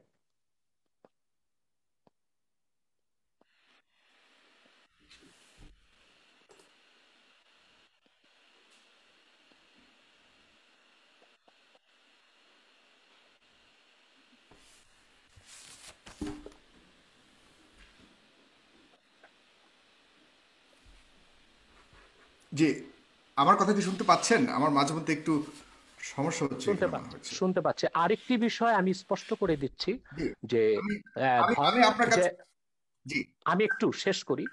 ধর্মনিরপেক্ষতার মূল ভিত্তিতে জি জি জি কোনো মুসলমান বিশ্বাস করতে পারে না। কারণ ধর্মনিরপেক্ষতার তিনটি সংজ্ঞা আমরা পেতে পারি। একটি হচ্ছে ধর্মহীনতা, আরেকটি হচ্ছে ইহজাগতিক। ইহজাগতিক অর্থাৎ ধর্মনিরপেক্ষতায় বিশ্বাসীর সকল ধ্যান ধারণা চিন্তা চেতনা হবে ইহজাগতিক, বস্তুবাদী, ভোগবাদী। তৃতীয় হচ্ছে ধর্মনিরপেক্ষতার রাষ্ট্রের সকল ধর্মের সমান অধিকার। আমার দৃষ্টিতে খেলাফত প্রতিষ্ঠিত হলেই অন্য সকল ধর্মের লোক তার ধর্মীয় অধিকার পূর্ণ মাত্রায় ভোগ করতে পারবে। আমরা ভারতের দিকে দেখতে পাই, মুসলমান সেখানে ধর্ম কি মুসলমান কোনো আমাদের, অধিকার পাচ্ছে না। জি, জি মুসলমান ধর্মকে আপনার কাছে প্রশ্নটি রেখে যাচ্ছি, এরপর আমি শাহরিয়ার কবির সাহেবের সাথে যাচ্ছি। আপনার কাছে প্রশ্নটা রেখে যাচ্ছি যে মানুষের স্বাধীনতা, বাক স্বাধীনতার কথা বলা হয়েছে, কিন্তু মানুষের ধর্ম চয়েসের স্বাধীনতাটা রয়েছে কিনা, বাই চয়েস। আমরা তো বাই বর্ন মুসলমান, কিন্তু অনেক প্রশ্ন উঠছে প্রগতিশীল সমাজ থেকে বা ইয়ে থেকে, যে বাই চয়েস কোনো ধরনের যখন ধর্ম পরিবর্তন বা গ্রহণ করা হয়, সেক্ষেত্রে আপনাদের অবস্থানটা কোথায়? আপনারা কিছু কিছু ক্ষেত্রে কঠোর হয়ে যান, বা সেখানেও বা মানুষের স্বাধীনতা বাই চয়েস, ধর্ম পরিবর্তন করার স্বাধীনতা কতটুকু রয়েছে আমাদের দেশের মতো দেশে, সেখানে আপনি এটাকে কিভাবে দেখেন ইসলামিক আলোকে? জনাব শাহরিয়ার কবির, আপনি বলতে দয়া করে। না, যেটা বলছেন উনি ধর্মনিরপেক্ষতা নিয়ে, হ্যাঁ, ধর্মনিরপেক্ষতার অনেকগুলো সংজ্ঞা আছে। আমি আপনাকে শুরু থেকে বারবার বলছি যে আজকে যে বিতর্কটা তুলেছেন, এটা বাংলাদেশের সংবিধান বুঝতে গেলে আপনাকে বঙ্গবন্ধুর 4 নভেম্বরের 72 সালে 4 নভেম্বরে গণপরিষদে যে ভাষণটি দিয়েছেন, যেখানে তিনি ব্যাখ্যা করেছেন 4 মূলনীতিকে, এবং সেইটা আপনাকে পড়তে হবে। সেটা না পড়ে অক্সফোর্ড ডিকশনারিতে কি বলেছে, কোন ডিকশনারিতে কি বলেছে, এটা দিয়ে বুঝবে না। বঙ্গবন্ধু ধর্মনিরপেক্ষতা বলতে কি বুঝিয়েছে বাংলাদেশের প্রেক্ষিতটা, সেটা আপনাকে বুঝতে হবে। প্রথমত, আমি এটা আমার বহু লেখাতে বলেছি, আমার অন্তত 1 ডজনের উপর বই আছে সংবিধান এবং এগুলো নিয়ে, বঙ্গবন্ধুর রাজনৈতিক দর্শন নিয়ে। আমি সেখানে পরিষ্কার বলেছি, বাংলাদেশের এই যে সংবিধানের 4 মূলনীতির মধ্যে 3টে মূলনীতির ব্যাপারে বঙ্গবন্ধু নতুন সংজ্ঞা দিয়েছে। বঙ্গবন্ধুর গণতন্ত্রের সংজ্ঞা এটা কিন্তু আব্রাহাম লিঙ্কনের সেই গণতন্ত্রের সংজ্ঞা নয়, state by the people, for the people, of the people, এটা নয়। বঙ্গবন্ধু পরিষ্কার ভাবে বলেছেন, আমি শোষিতের গণতন্ত্র কায়েম করতে চাই। শোষিতের গণতন্ত্র বলে পশ্চিমের গণতন্ত্রে আপনি কোনো সংজ্ঞা পাবেন না। এটা পশ্চিমের গণতন্ত্র নয়, এটা হচ্ছে বাংলাদেশের গণতন্ত্র, যে গণতন্ত্রের স্বপ্ন বঙ্গবন্ধু তার বিভিন্ন রচনাবলিতে লিখেছেন। বাংলাদেশ হওয়ার বহু আগে থেকে, 52 সাল থেকে তিনি তার বিভিন্ন ভাষণে বলেছেন। একইভাবে সমাজতন্ত্র তিনি সম্পর্কে একই কথা বলেছেন, আমি কমিউনিস্ট নই, আমি সমাজতন্ত্রে বিশ্বাস করি। আব্বাসী সাহেব যথার্থভাবে বলেছেন, বঙ্গবন্ধু ব্যক্তিগত জীবনে অত্যন্ত ধর্মপরায়ণ একজন মানুষ ছিলেন। তার আত্মজীবনীতেও আছে, সেটা কারাগারে রোজ নাম করতে হতো, 5 ওয়াক্ত নামাজ পড়তেন এবং ইসলামের বিধিবিধান সবকিছু তিনি মেনে চলতেন। তৃতীয়ত যেটা হচ্ছে, সমাজতন্ত্রের ব্যাপারে তিনি পরিষ্কার বলেছেন, না ধর্মনিরপেক্ষতা, বিশেষ করে ধর্মনিরপেক্ষতার ব্যাপারে আমার ছবিতে, পোর্ট্রেট অফ জিহাদ ছবিতে, আবুল আলা মওদুদির পুত্র হায়দার ফারুক মওদুদি, তাকে পাকিস্তানের সবাই একজন বিশিষ্ট ইসলামিক চিন্তাবিদ হিসেবে জানেন, এবং মওদুদির আদর্শের রাজনীতির তিনি কট্টর সমালোচক। তো তিনি তার পিতাকে একদম মোনাফেকি বলেছেন আমার ছবিতে, এবং কতগুলো উদাহরণ দিয়ে বলেছেন যে আমার পিতা সবাইকে বলতে তাকে মাদ্রাসায় পড়ো, তার 9 ছেলে মেয়েকে তিনি ইংলিশ মিডিয়াম স্কুলে পড়িয়েছেন। তো এবং তিনি রাজনীতিটাকে সবসময় বাড়িতে ঢোকার আগে বাইরে রেখে আসতেন, যেমন করে ড্রাগ পেডলাররা যেমন করে। এই মওদুদির পুত্র হায়দার ফারুক মওদুদি আমাদের এখানে এসেছিলেন, খুবই লিবারেল একজন ইসলামিক স্কলার। আমাদের সম্মেলনে তিনি পরিষ্কারভাবে বলেছিলেন, জামাত ইসলামীর সমালোচনা করতে গিয়ে তিনি যেটা বলেছেন যে ধর্মনিরপেক্ষতাকে আমাদের দেশে, বিশেষ করে মুসলমান প্রধান দেশে, বিকৃতভাবে এটাকে ব্যাখ্যা করা হচ্ছে বা সংজ্ঞা নির্ধারণ করা হচ্ছে। যেমন আরবিতে ধর্মনিরপেক্ষতা, আপনি গুগল খুলে দেখুন, ধর্মনিরপেক্ষতার আরবি শব্দ হচ্ছে দুনিয়াই, যেটা যথার্থভাবে আব্বাসী সাহেব বলেছেন ইহজাগতিকতা। এবং ফ্রান্সে আপনি দেখুন ধর্মনিরপেক্ষতা অনেকটা হচ্ছে নাস্তিকতা সমার্থক, কারণ সেখানে বলছে ফ্রান্সে কোনো পাবলিক প্লেসে রিলিজিয়াস কোনো সাইন থাকতে পারবে না, যেমন সেটা খ্রিস্টান প্রধান দেশ, কিন্তু আপনি ক্রস কোনো স্কুলে, পাবলিক স্কুলে ক্রস ঝোলাতে পারবে না, সেটা তাদের কনস্টিটিউশনের বিরুদ্ধে যায়। উর্দু ডিকশনারিতে আরো এক্সট্রিম ভাবে করা হয়েছে। বাবাই উর্দু যখন উর্দু ডিকশনারিতে সেকুলারিজম উর্দু করেছেন লাদিনী, লাদিনী অর্থ হচ্ছে ধর্মহীনতা। সুতরাং ধর্মনিরপেক্ষতার বিভিন্ন ব্যাখ্যা পশ্চিমে আছে এবং অ্যারাবিক ওয়ার্ডে আছে, উর্দুতে আছে, উর্দু ভাষায় আছে, ফার্সি ভাষাতে আছে, কিন্তু বঙ্গবন্ধু ধর্মনিরপেক্ষতার একটা নতুন সংজ্ঞা দিয়েছেন, যেটা নিয়ে তখন বাম বুদ্ধিজীবীরা সমালোচনাও করেছিলেন, সিরাজুল ইসলাম তৈয়ব, বদরুদ্দীন উমরেরা। তারা বলেছিলেন সেকুলারিজমের বাংলা হবে ইহজাগতিকতা, বঙ্গবন্ধু ভুলভাবে এটা ধর্মনিরপেক্ষতা করেছেন। আমার জবাব হচ্ছে বঙ্গবন্ধু জেনে বুঝে সেকুলারিজমের বাংলা ধর্মনিরপেক্ষতা করেছেন, কারণ বঙ্গবন্ধু ওই ইহজাগতিকতায় বিশ্বাস করেন না যেটা কমিউনিস্ট বা নাস্তিকরা যেটা করে। বঙ্গবন্ধু কমিউনিস্টও ছিলেন না, তিনি নাস্তিকও ছিলেন না, তিনি পুরোপুরি আস্তিক ছিলেন। ধর্ম তিনি বিশ্বাস করতেন, তিনি তার কন্যা সবাই ধর্মে বিশ্বাস করেন, কিন্তু ধর্মকে রাজনীতি থেকে পৃথক রাখতে হবে, এইটা ভাষণে তিনি পরিষ্কারভাবে উল্লেখ করেছেন এবং 72-এর সংবিধানে সেটা রাখা হয়েছে। বঙ্গবন্ধুকে হত্যার পর এগুলো সংবিধানের, আমি বললাম যে পাকিস্তানিকরণ গুলো হয়েছে বঙ্গবন্ধুকে হত্যার পরে, তার আগে নয়। এখন তার কন্যা ফিরে আসার পর 4 মূলনীতি ফিরে এসছে, কিন্তু 4 মূলনীতির ব্যাপারে বলা হচ্ছে, আমি গোটা সংবিধানের সমালোচনার কথা কখনো বলিনি। আমি বলেছি সংবিধানে রাষ্ট্রের 4 মূলনীতির বিরুদ্ধে কোনো কাজ করা যাবে না, কারণ এটা সংবিধান বলে দিচ্ছে। 4 মূলনীতির পরিপন্থী কোনো আইন কোথাও কিছু থাকতে পারবে না। আমাদের এখনো শরিয়া আইন নয়, এখানে সেকুলার আইন দিয়ে রাষ্ট্র ব্যবস্থা পরিচালিত হয়, যদিও জামাত, হেফাজত, খেলাফত এরা সবাই শরিয়া আইন কায়েম করবার কথা বলছে, ব্লাসফেমি আইন কায়েম করার কথা বলছে, এবং ভিন্ন মত ভিন্ন ধর্মের সবার বিরুদ্ধে তারা বিষোদ্গার করতে দেখি এরা সহ্য করা হবে না, থাকবে না। ওয়াজগুলো শুনলে আপনি বুঝবেন। আমার কথা খুব পরিষ্কার যে ধর্ম একটা আধ্যাত্মিক ব্যাপার। আপনি যখনই বলবেন যে কি ধর্ম এটা রাজনৈতিক ব্যাপার, তখনই বিভেদ আসবে। উদাহরণ দিয়ে বলি আপনাকে, এটা আপনাকে একটু বুঝতে হবে। 52 সালে যখন পাকিস্তানে কাদিয়ানি দাঙ্গা হলো, মওদুদির নির্দেশে কাদিয়ানি মাসালা যখন লিখলেন, প্রচুর কাদিয়ানিকে সেখানে হত্যা করা হলো। বলা হলো কাদিয়ানিরা মুসলমান নয়, এদেরকে হত্যা করতে হবে। এবং সে কাদিয়ানি দাঙ্গার পরে লাহোরে পাকিস্তানে একটা সামরিক আদালত, একটা কমিশন গঠন করেছিল। প্রথমে আদালত করা হয়েছিল, পরে কমিশন হয়েছে, জাস্টিস মুনির কমিশন এটার নাম ছিল। জাস্টিস মুনিরের নেতৃত্বে একটা কমিশন করা হয়েছিল। এই কমিশন পাকিস্তানের 15 জন ইসলামিক স্কলারকে এবং ধর্মীয় রাজনৈতিক দলের নেতাকে, যেসব ধর্মভিত্তিক রাজনৈতিক দল আছে, জামাত ইসলামী এবং নিজামী ইসলামী তখন ছিল, এদেরকে ডেকেছিলেন এবং তারা কতগুলো প্রশ্ন করেছিলেন। এই মুনির কমিশনের রিপোর্টটা আমি মনে করি একটা যুগান্তকারী বক্তব্য, যেটা হচ্ছে কেন একটা রাষ্ট্র ধর্মের ভিত্তিতে হতে পারে না। সেখানে মুনির কমিশন 4টা প্রশ্ন করেছিল প্রধান ইস্যুতে। একটা হচ্ছে ইসলাম কাকে বলে, মুসলমান কাকে বলে, এবং সেইখানে তারা বলছেন যে 15 জনের মধ্যে 15 জন 15টা ব্যাখ্যা দিয়েছেন ইসলাম এবং মুসলমানের। তারপর কতগুলো প্রশ্ন তারা করছেন, যেমন জামাত ইসলামীকে বলেছেন যে আচ্ছা আপনারা তো ইসলামী হুকুমতে বিশ্বাস করেন, কারণ দেশের অধিকাংশ মানুষ হচ্ছে মুসলমান, তাদের অনুযায়ী শরিয়া আইন অনুযায়ী চলবে। তো ভারতের সংখ্যাগরিষ্ঠ মানুষ তো হচ্ছে হিন্দু, তারা যদি এখন মনুর রাজত্বে বিশ্বাস করে, মনুর সংবিধানে বিশ্বাস করে, হিন্দু আইনে ভারত চলবে, আপনি কি সেটা মেনে নেবেন? তিনি বললেন যে ওটা ভারতের ব্যাপার, আমাদের ওখানে কিছু বলার। ওকে, একটা সেকেন্ড সেটা হচ্ছে, এখন ধরুন ভারত পাকিস্তানের সঙ্গে একটা যুদ্ধ হলো, এখন সেখানে ভারতের মুসলমানদের দায়িত্বটা কি হবে? না, প্রথমে বলে যে পাকিস্তানের হিন্দুদের দায়িত্বটা কি হবে, এখানে তো হিন্দুরা আছে। উনি বললেন না, নিশ্চয়ই ভারতের সঙ্গে পাকিস্তানের যুদ্ধ হলে হিন্দুদেরকে অবশ্যই পাকিস্তানকে সমর্থন করতে হবে, ভারতের বিরুদ্ধে যুদ্ধ করতে হবে। তারপর বললেন এবার আসুন সেখানে ভারতের মুসলমানদের দায়িত্বটা কি হবে। তারা পরিষ্কার বললেন যে ভারতের মুসলমানদের দায়িত্ব হচ্ছে পাকিস্তানের পক্ষে, ইসলামের পক্ষে লড়াই করা, তার নিজের দেশের বিরুদ্ধে। তো এরপরে তারা আরো অনেকগুলো এই ধরনের অসঙ্গতিপূর্ণ প্রশ্ন করেছেন এবং তারপর বললেন যে কে মুসলিম কে মুসলিম নয় এটা নির্ধারণ করার দায়িত্ব সংবিধান সরকারকে দেয়নি। এটা যদি করতে হয় তাহলে এখানে হানাহানি, সংঘাত, সংঘর্ষ এটা চলতেই থাকবে। সুতরাং ওই যে কাদিয়ানীদেরকে তখন যত মুসলমান অমুসলিম ঘোষণার দাবি করেছিল, তখন তারা বলেছিলেন এটা রাষ্ট্রের এখতিয়ার নয়, এটা ধর্মের এখতিয়ার, এবং ইসলামেও আছে মোহাম্মদের উম্মতদের মধ্যে এতগুলো ভাগ হবে, কতগুলো ৭৩টা ভাগ হবে, এবং তারা কি কোথায় কি যাবে, বেহেশতে যাবে না দোজখে যাবে, আমি সেই বিতর্কে যাচ্ছি না। ইসলামের এগুলো ভাগ নিয়ে তিনি যেমন বলেন মদদি নিয়ে তাদের মধ্যে আলেমদের মধ্যে দ্বিমত আছে, খেলাফত নিয়ে দ্বিমত থাকতে পারে, মদদিরা বিশ্বাস করেন, জামাত বিশ্বাস করে তারা গণতান্ত্রিক ভাবে ক্ষমতা যাবে, যে মদদি গণতন্ত্রকে একসময় কুফরি মতবাদ বলেছিলেন, নির্বাচনকে তিনি শিকারী কুকুরের দৌড় বলেছিলেন, পরে তারা আবার নারী নেতৃত্বকে হারাম বলেছিলেন, এগুলো পরে সবই তারা মেনে নিয়েছে।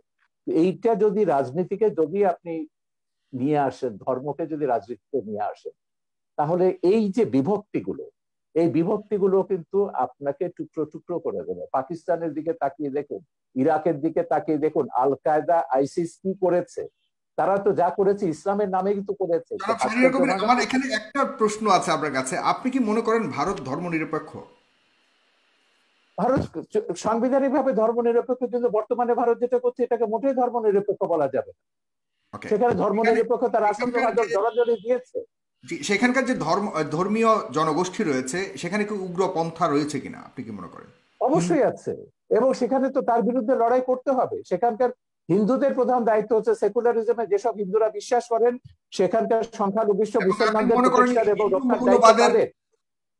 হিন্দু মৌলবাদের যে উত্থান হয়েছে বর্তমানে সেটাকে আপনি কতটুকু বিশ্বাস করেন, এবং সেই হিন্দু মৌলবাদের সর্বশক্তির সহায়তা নিয়ে বর্তমানে বিজেপি সরকার অধীন রয়েছেন? আমি এটা কখন অস্বীকার করছি না, আমি মানা করলাম কখন?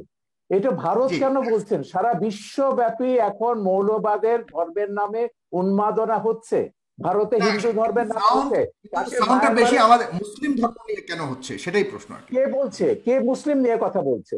আমি মায়ানমারে যখন বুদ্ধিস্ট মঙ্করা যখন মুসলিম নিধন নিয়ে কথা বলছে, সবচেয়ে বেশি রোহিঙ্গাদের ব্যাপারে নির্মূল কমিটি কথা বলেছে, আমাদের সংগঠন কথা বলেছে, আমরা কমিশন গঠন করেছি, আন্তর্জাতিক সেমিনার অন্তত কয়েক ডজন ইন্টারন্যাশনাল সেমিনার করেছি যে বার্মাতে বুদ্ধিস্ট মঙ্কদের একটা গোষ্ঠী, আমি গোটা বৌদ্ধ ধর্মকে বলবো না, মঙ্করা, আমি কখনো ইসলাম ধর্ম বলছি না, হিন্দু ধর্ম বলছি না, কিছু ধর্ম ব্যবসায়ী রাজনৈতিক মতলবে ধর্মকে ব্যবহার করছে, ইহুদি ধর্মের নামে যেমন করছে, হিন্দু ধর্মের নামে হচ্ছে, ইসলাম ধর্মের নাম হচ্ছে, খ্রিস্টান ধর্মের নাম হচ্ছে, এমনকি সবচেয়ে শান্তির ধর্ম যেটা বলা হয় বৌদ্ধ ধর্ম, সেই নামেও কিন্তু হচ্ছে, ভারত বার্মাতে হচ্ছে, সিলনে হচ্ছে, এগুলো আমরা দেখছি।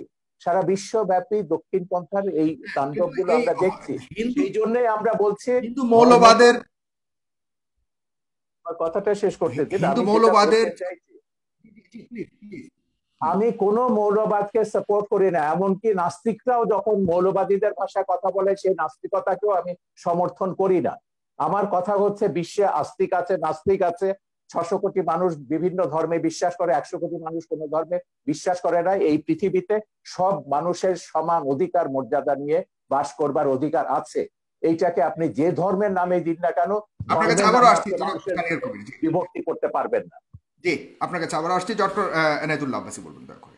আপনার কাছে আমি কিছু প্রশ্ন রাখতে চাই, আমার কাছে অনেকগুলি প্রশ্ন রয়েছে, কিন্তু আপনাকে ছোট করে প্রশ্নগুলো বলছি। জনাব এনায়েতুল্লাহ আব্বাসী, যে কোরআনের রাজনীতি সম্পর্কে কোনো আয়াত রয়েছে কিনা কোরআনে? নাম্বার 1। ইতিমধ্যে রাজনীতির ব্যাপারে কয়েকটি আয়াত এবং সহিহ হাদিস শুনিয়েছি। হ্যাঁ, এটা বলবেন। তারপর ধর্মনিরপেক্ষতা মানে কি, ধর্মহীনতা নয়, এটা কতটুকু ঠিক? কিছু বুদ্ধিজীবী বলে থাকে আমি উত্তর দিচ্ছি আপনি দিয়েন, আমি কিছু ইসলামের ব্যাখ্যা কি বাংলাদেশি আলেমদের কাছ থেকে নিব? ইসলামের ব্যাখ্যা না সাগর, কথা হচ্ছে সাগর আপনি প্রশ্নটাকে অন্যদিকে নিয়ে যাচ্ছেন। আমি ইসলামের ব্যাখ্যা শুনতে চাইছি না, আমি শুনতে চাইছি বঙ্গবন্ধু সেকুলারিজম সম্পর্কে সংবিধানে কি বলেছে। পরে প্রথম বাক্যটি হচ্ছে ধর্মনিরপেক্ষতা মানে ধর্ম। হ্যাঁ, আপনারটা বলবে। আমি পাশাপাশি অন্য কিছু প্রশ্ন আসছে সেটাই আমি দিচ্ছি, উনি একসাথেই বলবেন সবগুলো। আপনাদের ইসলামীয় রাজনৈতিক উদ্দেশ্য কি, এবং এটা তো বলে গেছেন। জি, আপনি বলুন। জি, প্রথম কথা হচ্ছে তিনি একটি কথা স্বীকার করেছেন, ধর্মহীনতা বা সেকুলারিস্টের অর্থ জাগতিক, এই অর্থে বঙ্গবন্ধু বাংলাদেশে ধর্মনিরপেক্ষতা চাননি। যেহেতু ধর্মনিরপেক্ষতার আবিষ্কার কখন থেকে, এই তত্ত্বটা পৃথিবীকে কে দিল, এখানে স্পষ্ট ইতিহাসের মধ্যে আছে, secularism was first used by the British writer George Holyoake in 1851। 1851 সালে ব্রিটিশ লেখক তিনি জর্জ হলিওক তিনি প্রথম ধর্মনিরপেক্ষতার তত্ত্ব আবিষ্কার করেছেন। এখন সেই তত্ত্ব অনুযায়ী যদি বঙ্গবন্ধু ধর্মনিরপেক্ষতা না ধর্মহীনতা হয় কিংবা ইহজাগতিক একটিও না হয়, তাহলে তো ধর্মনিরপেক্ষতার সংজ্ঞাটি বদলে দেওয়া উচিত। যেহেতু তিনি বদলে ধর্মনিরপেক্ষতার দিয়েছেন তো, যে তিনি না তো, সেকুলারিজম তাহলে সংবিধানও ধর্মনিরপেক্ষতা এই নামটি না থাকা উচিত, সেটার ভিন্ন না একটি না, নাম হওয়া উচিত। সে আমি শেষ ইহজাগতিকতা করি, বা একটু একটু ধর্মহীনতা নয়। একটু একটু একটু শেষ করি। যেহেতু বঙ্গবন্ধুর ধর্মনিরপেক্ষতার তত্ত্ব যারা আবিষ্কার করেছে তাদের সাথে মোটেও মিল নেই, অতএব সেই ধর্মনিরপেক্ষতা নামটি পরিবর্তন করে দিলে আমাদের দেশে সংঘাত কিংবা ইসলামী চিন্তাবিদদের সাথে জেনারেল শিক্ষিতদের দ্বন্দ্ব অনেকটাই কমে যায় এবং চিন্তার বিনিময় হয় ও বুঝার ক্ষেত্রে খুব সুবিধা হয়ে থাকে। দ্বিতীয় যে কথাটি শাহরিয়ার কবির সাহেব বলেছেন, যে বারবার তিনি পাকিস্তানের প্রসঙ্গ আর মওদুদির প্রসঙ্গ টেনে আনেন। পাকিস্তান আমাদের কোন আদর্শ নয়, বা আবুল আলা মওদুদিও চিন্তা চেতনা বা ইসলামের সংজ্ঞা নেবার ক্ষেত্রে কোনো ধরনের আমাদের মডেল নয়, আদর্শ নয়। কাদিয়ানি সম্প্রদায় নিঃসন্দেহে অমুসলিম এবং কাফের, এটা কোরআন হাদিস এবং ইজমাই উম্মতের সর্বস্বীকৃত সিদ্ধান্ত অনুযায়ী প্রতিষ্ঠিত, কারণ তারা খাতমে নবুয়তকে বিশ্বাস করে না। আল্লাহ এক, আল্লাহর একত্বে এবং কারো শরীক এরা নাই। হত্যার যোগ্য, তাই তো? শেষ করতে দেন, এদেরকে হত্যা করাটা বৈধ। একটু একটু একটু শেষ করছি আমি। দ্বিতীয়ত, হ্যাঁ হুজুর, আল্লাহ যদি এক, একটু সাপ্লিমেন্ট করে শেষ করি তাহলে সুবিধা একটু হয়, শেষ আপনি করি সাথে সাথে জবাব দিতে পারবেন। শেষ জি। করি আমি শেষ করছি।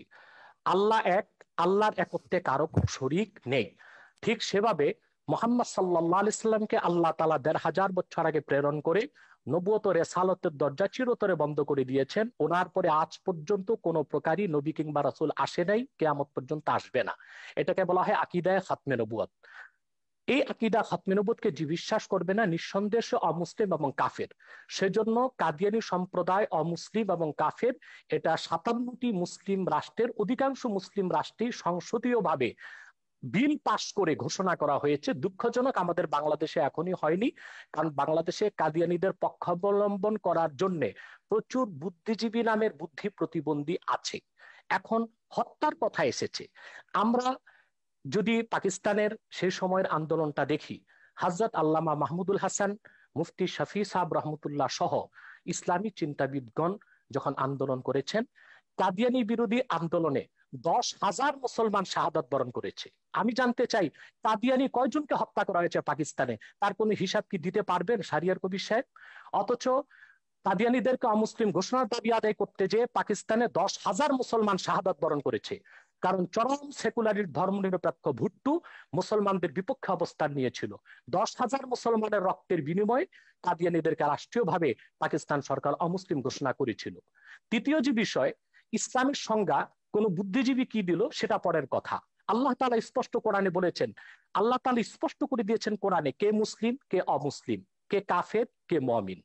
এখন মনে করুন আমাদের শাহরিয়ার কবির সাহেব নিজকে নিশ্চয়ই মুসলিম পরিচয় দিচ্ছেন, কিন্তু কোরআনের কোথাও উনি যে মুসলিম ওনার নামটি খুঁজে পাওয়া যাবে না। তাই বলে কি ওনাকে মুসলিম বলা যাবে না?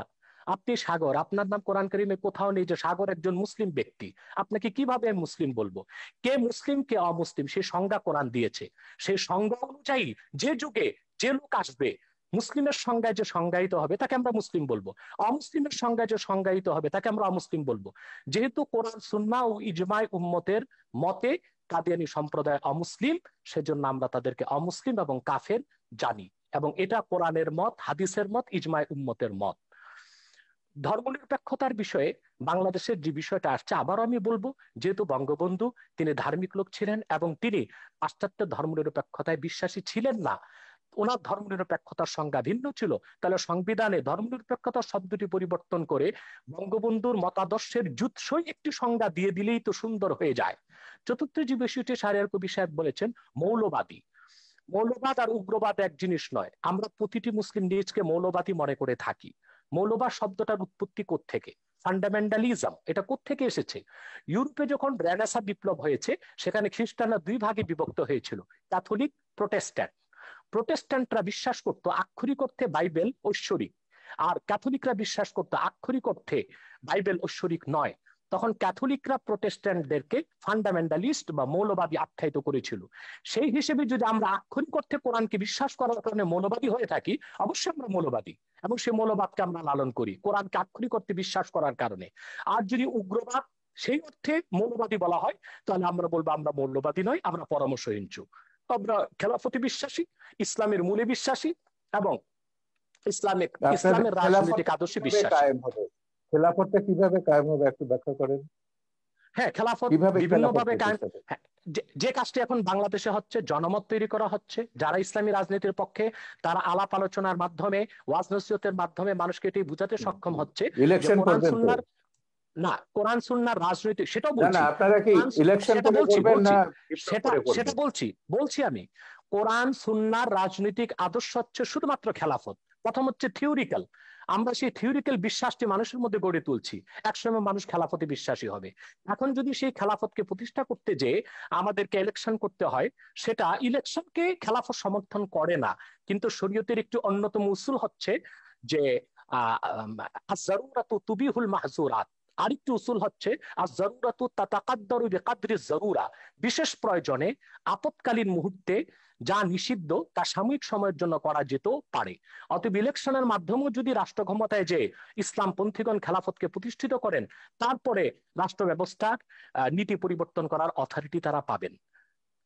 তৃতীয় যে বিষয়টি আমি বলবো, যে আজকে সারা পৃথিবীতে গণতন্ত্র সমাজতন্ত্র ব্যর্থতার পরিচয় দিয়েছে। গণতন্ত্র সমাজতন্ত্র ধর্মনিরপেক্ষতা কাগজে কলমে আছে, বাস্তবতায় পৃথিবীর কোথাও নেই। বরং পৃথিবীর শক্তিশালী রাষ্ট্রগুলো এখন খেলাফত ব্যবস্থার দিকে ধাবিত হচ্ছে, অঘোষিতভাবে, প্রচার না করে। যেমন মস্কোতে সোভিয়েত রাশিয়া ভেঙে যাবার পর এখন পুতিন ক্ষমতায় এসেছে, সে অনেকটা একনায়কতন্ত্রকে গ্রহণ করেছে। সেখানে গণতন্ত্রের দোহাই দিয়ে দীর্ঘমেয়াদী ক্ষমতায় সে আছে, অর্থাৎ একজন ব্যক্তিকে রাষ্ট্র পরিচালনায় তারা পছন্দ করে নিয়েছে, যেটা অনেকটা খেলাফতের কনসেপ্টের সাথে মিলে যায়। চায়নাতে প্রধানমন্ত্রীকে আজীবন ক্ষমতা তারা দিয়েছে, সেটাও খেলাফতের সাথে অনেকটা সাদৃশ্য অবলম্বন করে। মূলত খেলাফত ব্যবস্থার মাধ্যমে একটি কল্যাণময় রাষ্ট্র হতে পারে, এমন একটি রাষ্ট্র হতে পারে যেখানে ইসলামের সমান অধিকার সংরক্ষিত হতে পারে, পাশাপাশি অন্যান্য ধর্ম সমান অধিকার লাভ করতে পারে। খেলাফত 1300 বছর পৃথিবীকে নেতৃত্ব দিয়েছে। সেই খোলাফায়ে রাশিদিন, তাদের পরে খেলাফতে বনি উমাইয়া, খেলাফতে বনি আব্বাস, এবং অটোমান সাম্রাজ্য যেটাকে বলা হয় খেলাফতে উসমানিয়া, 1924 সাল পর্যন্ত বিশ্বকে নেতৃত্ব দিয়েছে। এমন কোন ইতিহাস পৃথিবীর কোথাও খুঁজে পাওয়া যাবে না তখন অন্য ধর্মের উপর নির্যাতন নিপীড়ন হয়েছে, অন্য ধর্মের মানুষের অধিকারকে ক্ষুণ্ণ করা হয়েছে। বাদশাহ আকবর যখন দ্বীন এলাহিকে প্রতিষ্ঠিত করেছিল ভারতে, পরবর্তীতে তার নাতি বাদশাহ আলমগীর যখন খেলাফতের অনেকটা কনসেপ্ট গ্রহণ করেছিল, ইসলামী শরিয়া ব্যবস্থাকে চালু করেছিল, বিধিবদ্ধ ইসলামের সংবিধান ফাতাওয়া হিন্দিয়া বা ফাতোয়া আলমগীরি সংকলন করেছিলেন, তখন ভারতে কোথাও কোন একটি হিন্দু মন্দিরের উপর আঘাত করা হয়নি, হিন্দুদের কোনো উপাসনালয়, কোনো ধর্মস্থানে আঘাত করা হয়নি। হিন্দুরা অত্যন্ত অবলীলায় এবং সুন্দরভাবে তাদের ধর্ম পালনের সুযোগ পেয়েছে। অথবা খেলাফত রাষ্ট্র প্রতিষ্ঠিত হলেই অন্য ধর্মের মানুষ আর ধর্মীয় অধিকার পালন করতে পারে এবং সুযোগ সুবিধা গ্রহণ করতে পারে, এবং পৃথিবীকে একদিন আবার ফিরে আসতে হবে খেলাফতের দিকেই, এবং মুসলিম বিশ্বগুলো আবার খেলাফতের দিকে ফিরে আসবে, সেটাও একটি চিরন্তন সত্য কথা। আপনাকে অনেক ধন্যবাদ। প্রায় 20,000 মানুষ এই মুহূর্তে একসাথে আমাদের অনুষ্ঠানটি দেখছে। দর্শক, আপনারা অবশ্যই 20,000 মানুষ যারাই দেখছেন তারা অবশ্যই আমাদের পেজটিকে লাইক দেবেন, এবং আমাদের যে ইউটিউব চ্যানেলটি আছে সেখানে একটু পরে এটা আবারও প্রচারিত হবে, সেখানে আপনারা দেখতে পাবেন। যারা প্রথম থেকে দেখতে পারেননি তারা অবশ্যই আমাদের ইউটিউব চ্যানেলটিকে সাবস্ক্রাইব করবেন। জনাব শাহরিয়ার কবির আপনার কাছে আসছে, আপনার অনেক শুনেছেন জনাব ডক্টর এনায়েতুল্লাহ আব্বাসীর কথা। আপনার কাছে আমি আরেকটি প্রশ্ন করতে চাই, যে আপনি ধর্মীয় আলোকে শিক্ষা ব্যবস্থার ঘোর বিরোধিতা করেছেন এবং কিছু কিছু বিষয়ে আপনি অনেক আপত্তি তুলেছেন বিভিন্ন সময়ে। সেটা আসলে যদি বাই চয়েস হয়ে থাকে যে আমি ধর্মীয় শিক্ষায় শিক্ষিত হতে চাই, সেখানে সমস্যাটা কেন, আপত্তিটা কেন? না, ধর্মীয় শিক্ষা তো আমি কখনো বিরোধিতা করিনি। আমি কখনো বলিনি মাদ্রাসা ব্যবস্থা তুলে দিতে হবে, যদি আমাদের সংবিধানে আছে একমুখী শিক্ষা হতে হবে। আমরা বলেছি বিশেষ করে কওমি মাদ্রাসা নিয়ে, যে কওমি মাদ্রাসায় যারা পড়ে, আমাদের দেশের গরিব মানুষের ছেলেরা এখানে পড়ে, এতিমরা পড়ে এখানে, কারণ এই একটা বৃহৎ সংখ্যক ছাত্র বা তরুণ গোষ্ঠীকে আমরা কেন ওই উগ্র মৌলবাদীদের জিম্মি করে রেখে দেবো? এখানকার ক্যারিকুলামে কিন্তু আমাদের কোনো হাত নেই। এরা বাংলাদেশের মুক্তিযুদ্ধের ইতিহাস জানে না। তাদের যে জাতি যে হাজার বছরের বাঙালি জাতির যে একটা সমৃদ্ধ ইতিহাস রয়েছে, সম্প্রীতির ইতিহাস রয়েছে, মানবতার ইতিহাস রয়েছে, মানুষকে ভালোবাসার ঐতিহ্য রয়েছে, এগুলো কিন্তু কিছুই তারা জানে না। তাদের মাথার মধ্যে জেহাদ ঢোকানো হচ্ছে, খেলাফত ঢোকানো হচ্ছে, ভিন্ন মত, ভিন্ন ধর্ম, ভিন্ন জীবনধারায় যারা বিশ্বাসী তাদেরকে হত্যা করতে হবে। হত্যার বিবরণগুলো দেখলেই তো আপনি বুঝবেন। হত্যার যে এই যে যখন আপনার এই যে 15 সালে 16 সালে যখন এই যে ধারাবাহিক ব্লগারদের হত্যা করা হলো, একটা ঘটনা আমি বলি। ব্লগার বাবুকে যে হত্যা করেছিল, যে সে দুটো মানুষ, যে একজন হিজড়া একজন ফেরিওয়ালা তাকে উদ্ধার জড়িয়ে ধরেছিল, আটকে ছিল, সেই ছেলেটা সেও একটা তরুণ, মাদ্রাসা থেকে মাত্র বেরিয়েছে। সেই তরুণকে জিজ্ঞাসাবাদে জিজ্ঞেস করলো, কেন তুমি বাবুকে হত্যা করছো? ও বলে, আমার হুজুর আমাকে বলেছেন, উস্তাদ আমাকে বলেছেন। বলে, তুমি বাবুর কোনো লেখা পড়েছো? বলে, না, পড়িনি। সেই ছেলেটা জিজ্ঞাসাবাদে বলছে, বাবুর সে কোনো লেখা পড়ে, বাবু নামটা তার কাছে পরিচিত ছিল না, বাবুর কোনো ছবি সে দেখেনি, পোস্ট পড়েনি। এবং যেহেতু হুজুর বলেছেন সেই ইসলাম বিরোধী এবং সে মুরতাদ, তাকে হত্যা করতে হবে, এবং সেই বিশ্বাসে সে হত্যা করেছে। এই উন্মাদনাগুলো কিন্তু এদের মাথার মধ্যে ঢোকাচ্ছে সেই মাদ্রাসা থেকেই। এটা নিয়ে বহুত মানে লেখা আমাদের আছে দেশে এবং কোথাও ঢুকাচ্ছে? আপনি কোনো প্রমাণ আছে আপনার কাছে আমাদের দেশে কোথাও ঢুকাচ্ছে কিনা এরকম ধরনের? আমরা 2013 সালে হেফাজত জামাতের এই তাণ্ডবের পরে একটা শ্বেতপত্র বার করেছি, 1000টা মাদ্রাসা, কওমি মাদ্রাসায় তদন্ত করেছি, এবং আমাদের যে এবং ওই রাতে কারা কতজনকে হত্যা করা হয়েছিল সেটা রিপোর্ট আমাদের শ্বেতপত্রে আছে, যেটা হেফাজত পর্যন্ত চ্যালেঞ্জ করেনি। সেদিনও দেখলাম ওই বিতর্কে হেফাজতের এক নেতা বলছেন যে হ্যাঁ, নির্মূল কমিটি যে শ্বেতপত্র বের করেছে সেটাকে তারা অথেন্টিক মনে করেন। কিন্তু সেই শ্বেতপত্রে আমরা দেখিয়েছি আমাদের কওমি মাদ্রাসাগুলোতে তারা জাতীয় সঙ্গীত গায়। কেন? এটা প্রথমে বলছে এটা হচ্ছে সঙ্গীত হচ্ছে হারাম, ইসলামের গান গাওয়ার বিধান নেই। কেউ বলছে এটা হিন্দুর লেখা, কেউ বলছে এটা ভারতীয়র লেখা, এখানে কওমি তারানা হতে হবে, ইসলামী জোশের গান হতে হবে, তবে তারা গাইবে। তো এখন একটা কথা ভাবুন, যে তার ইতিহাস জানে না, যে তার মুক্তিযুদ্ধের কথা জানে না, তার ও গৌরব জানে না, তার মাথার মধ্যে তো আপনি ঢুকিয়ে দেবেন যে সিরিয়াতে সব এই যে মুসলমানদের মেরে সাফ করতে যাচ্ছে, করে ফেলছে, আফগানিস্তানের সব মুসলমানদের সাফ করে ফেলছে কমিউনিস্টরা বা অন্যরা, ওই শিয়ারা, ওখানে আসাদের লোকেরা, তোমরা ওখানে যাও, গিয়ে জেহাদ করো। তো তরুণরা কিন্তু এভাবে বিভ্রান্ত হচ্ছে, জেহাদে যাচ্ছে, এবং অনেক বাবা মার কোল খালি হচ্ছে, তারা জানে না তাদের ছেলে কোথায় গিয়ে কোথায় মারা যাচ্ছে, বাট এটাকে তারা জেহাদ কিন্তু মনে করে, বাংলাদেশে জনাব শাহরিয়ার, বাংলাদেশের যতগুলি এই উগ্রপন্থা বলে আমরা যতগুলি ঘটনাকে আমরা চিহ্নিত করার চেষ্টা করেছি, সেখানে সব কিন্তু আমাদের সাধারণ ইসলামিক মিডিয়ামের, সরি, ইংলিশ মিডিয়ামের ছাত্রছাত্রীরা জড়িত পাওয়া গেছে বিভিন্ন না, তদন্ত। সরি, সরি, সেটা আপনি কয়েকটা কটের কথা বলতে পারবেন। আপনি কওমি মাদ্রাসার পাঠ্যপুস্তকটা দেখুন। ইংলিশ মিডিয়াম কেন, আমি তো ইউরোপের কথা বলেছি। সিরিয়াতে জেহাদ করতে গেছে, সেখানে 5000-এর ওপর সাদা ইউরোপিয়ান মুসলিম, মুসলিম তারা গেছে। তারা কি জন্য? তাদের কয়েকজনের সঙ্গে আমি কথা বলেছি, আমার ছবিতে তাদের ইন্টারভিউ আছে। তারা বলছে it was an adventure, they were killing bad guys and we were the good guys, we went there to kill the bad guys। এই যে গেম গুলো তারা খেলছে, bad guys will be killed by the good guys, এই adventure থেকে তারা বলছে। আমার একটা ছেলে বলছিল সে আবার ইন্ডিয়ান ছবি দেখে, বলে তার হিরো ছিল শাহরুখ খান। বলে, দেখো শাহরুখ খান তো ওখানে দামি একটা রাইফেল নিয়ে এসে যুদ্ধ করছে বা হিরোইজম দেখাচ্ছে, আমি সিরিয়াতে জেহাদ করতে গেছি, I will be having a real AK-47। তো এইটা হচ্ছে এক ধরনের উন্মাদনা মানুষের মগজে তৈরি করা হয়েছে, এবং সেই উন্মাদনার কারণে এরা গেছে সেখানে জেহাদ করে, তারপর অনেকে ফিরে এসছে, অনেকে মারা গেছে। কিন্তু এই যে উন্মাদনাটা আপনি তৈরি করে দিচ্ছেন সারা পৃথিবীর তরুণ সম্প্রদায়ের মধ্যে, আজকে তো ইন্টারনেটের প্রযুক্তির কারণে আপনি এইগুলো, এই উন্মাদনা, আমার কথা হচ্ছে খুব পরিষ্কার, আপনি শান্তিপূর্ণভাবে আপনার ধর্ম প্রচার করুন, পালন করুন। কেন একজনকে বাধ্য করবেন? কেন বলবেন সে ধর্ম ছেড়ে চলে গেছে তাকে গলা কাটতে হবে? আমার নামে জামাত বলেন, এই সমস্ত তথাকথিত মৌলবাদীদের হাজারটা ফতোয়া রয়েছে ইউটিউবে, ফেসবুকে, কিভাবে আমাকে জবাই করতে হবে, এবং সেটা ধারালো তরবারি দিয়ে না, বলেছে ঘাড়ের উপর দিয়ে করতে হবে, বোতা তরবারি দিয়ে। এগুলো তো সব আমরা জাহানারা ইমামের আন্দোলনের শুরু থেকে দেখছি, যে তাদেরকে মুরতাদ, কাফের ট্যাগ লাগিয়ে দাও, ট্যাগ লাগিয়ে তাদের হত্যা করো। উনি যেমন বললেন যে শারিয়ার কবির তো ইসলাম, মুসলমান মুরতাদ। এখন এই জিনিসটা হচ্ছে, আমি এইগুলো পরিষ্কার ভাবে বলেছি, আমি মুসলমান কি মুসলমান না কোন বান্দাকে আমি দায়িত্ব দেইনি সেকে প্রমাণ করবার জন্য বা আমাকে ট্যাগ লাগাবার জন্য। আমি যদি মুসলমান না হই, আল্লাহ আমাকে শাস্তি দেবেন। আল্লাহ ছাড়া আর কারো বিধান এই বিষয়ে কে মুসলমান নয় কোন বান্দার বিধান প্রগতিশীল সমাজ থেকে যে দাবি করা হচ্ছে কে মুসলমান নয় কে মুসলমান, সেক্ষেত্রে সেটাকেও আপনি কিভাবে দেখছেন?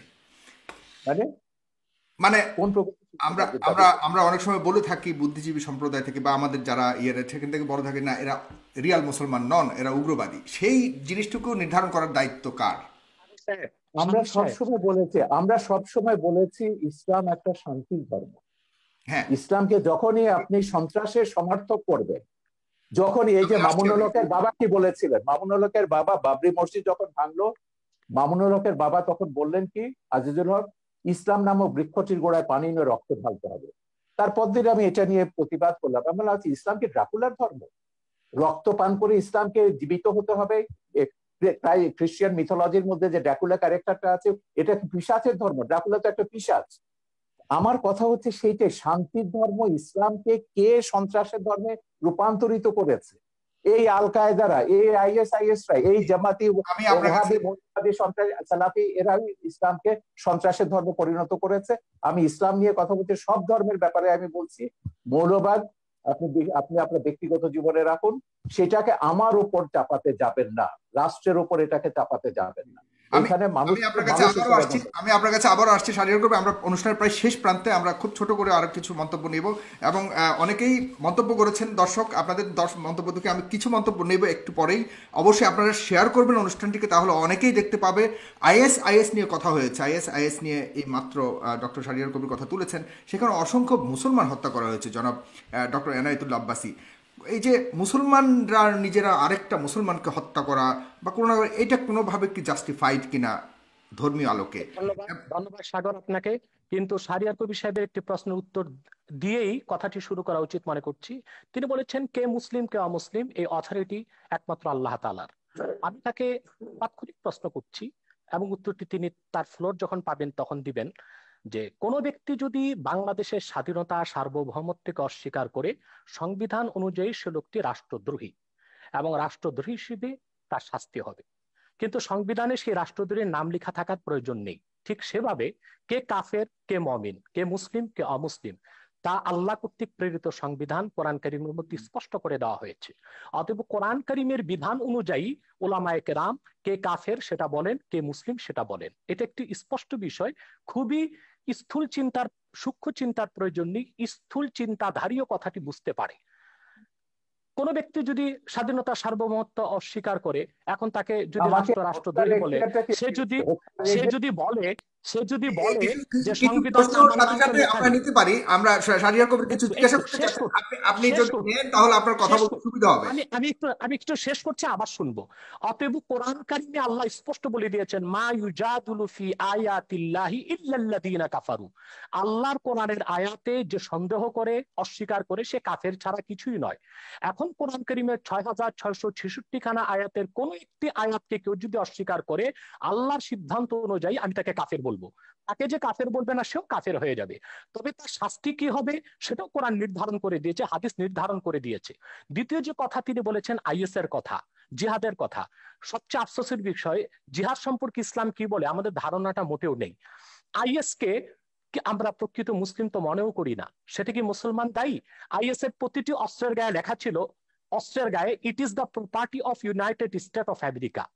আইএস এর অস্ত্রগুলো আমেরিকার দেওয়া। ইসলাম মুসলমানের চিরশত্রু আমেরিকা জিহাদ করার জন্য আইএস কে অস্ত্র দিবে কেন? তাতে তো বোঝা যায় দাল মে কুছ কালা হয়, কালা হয়।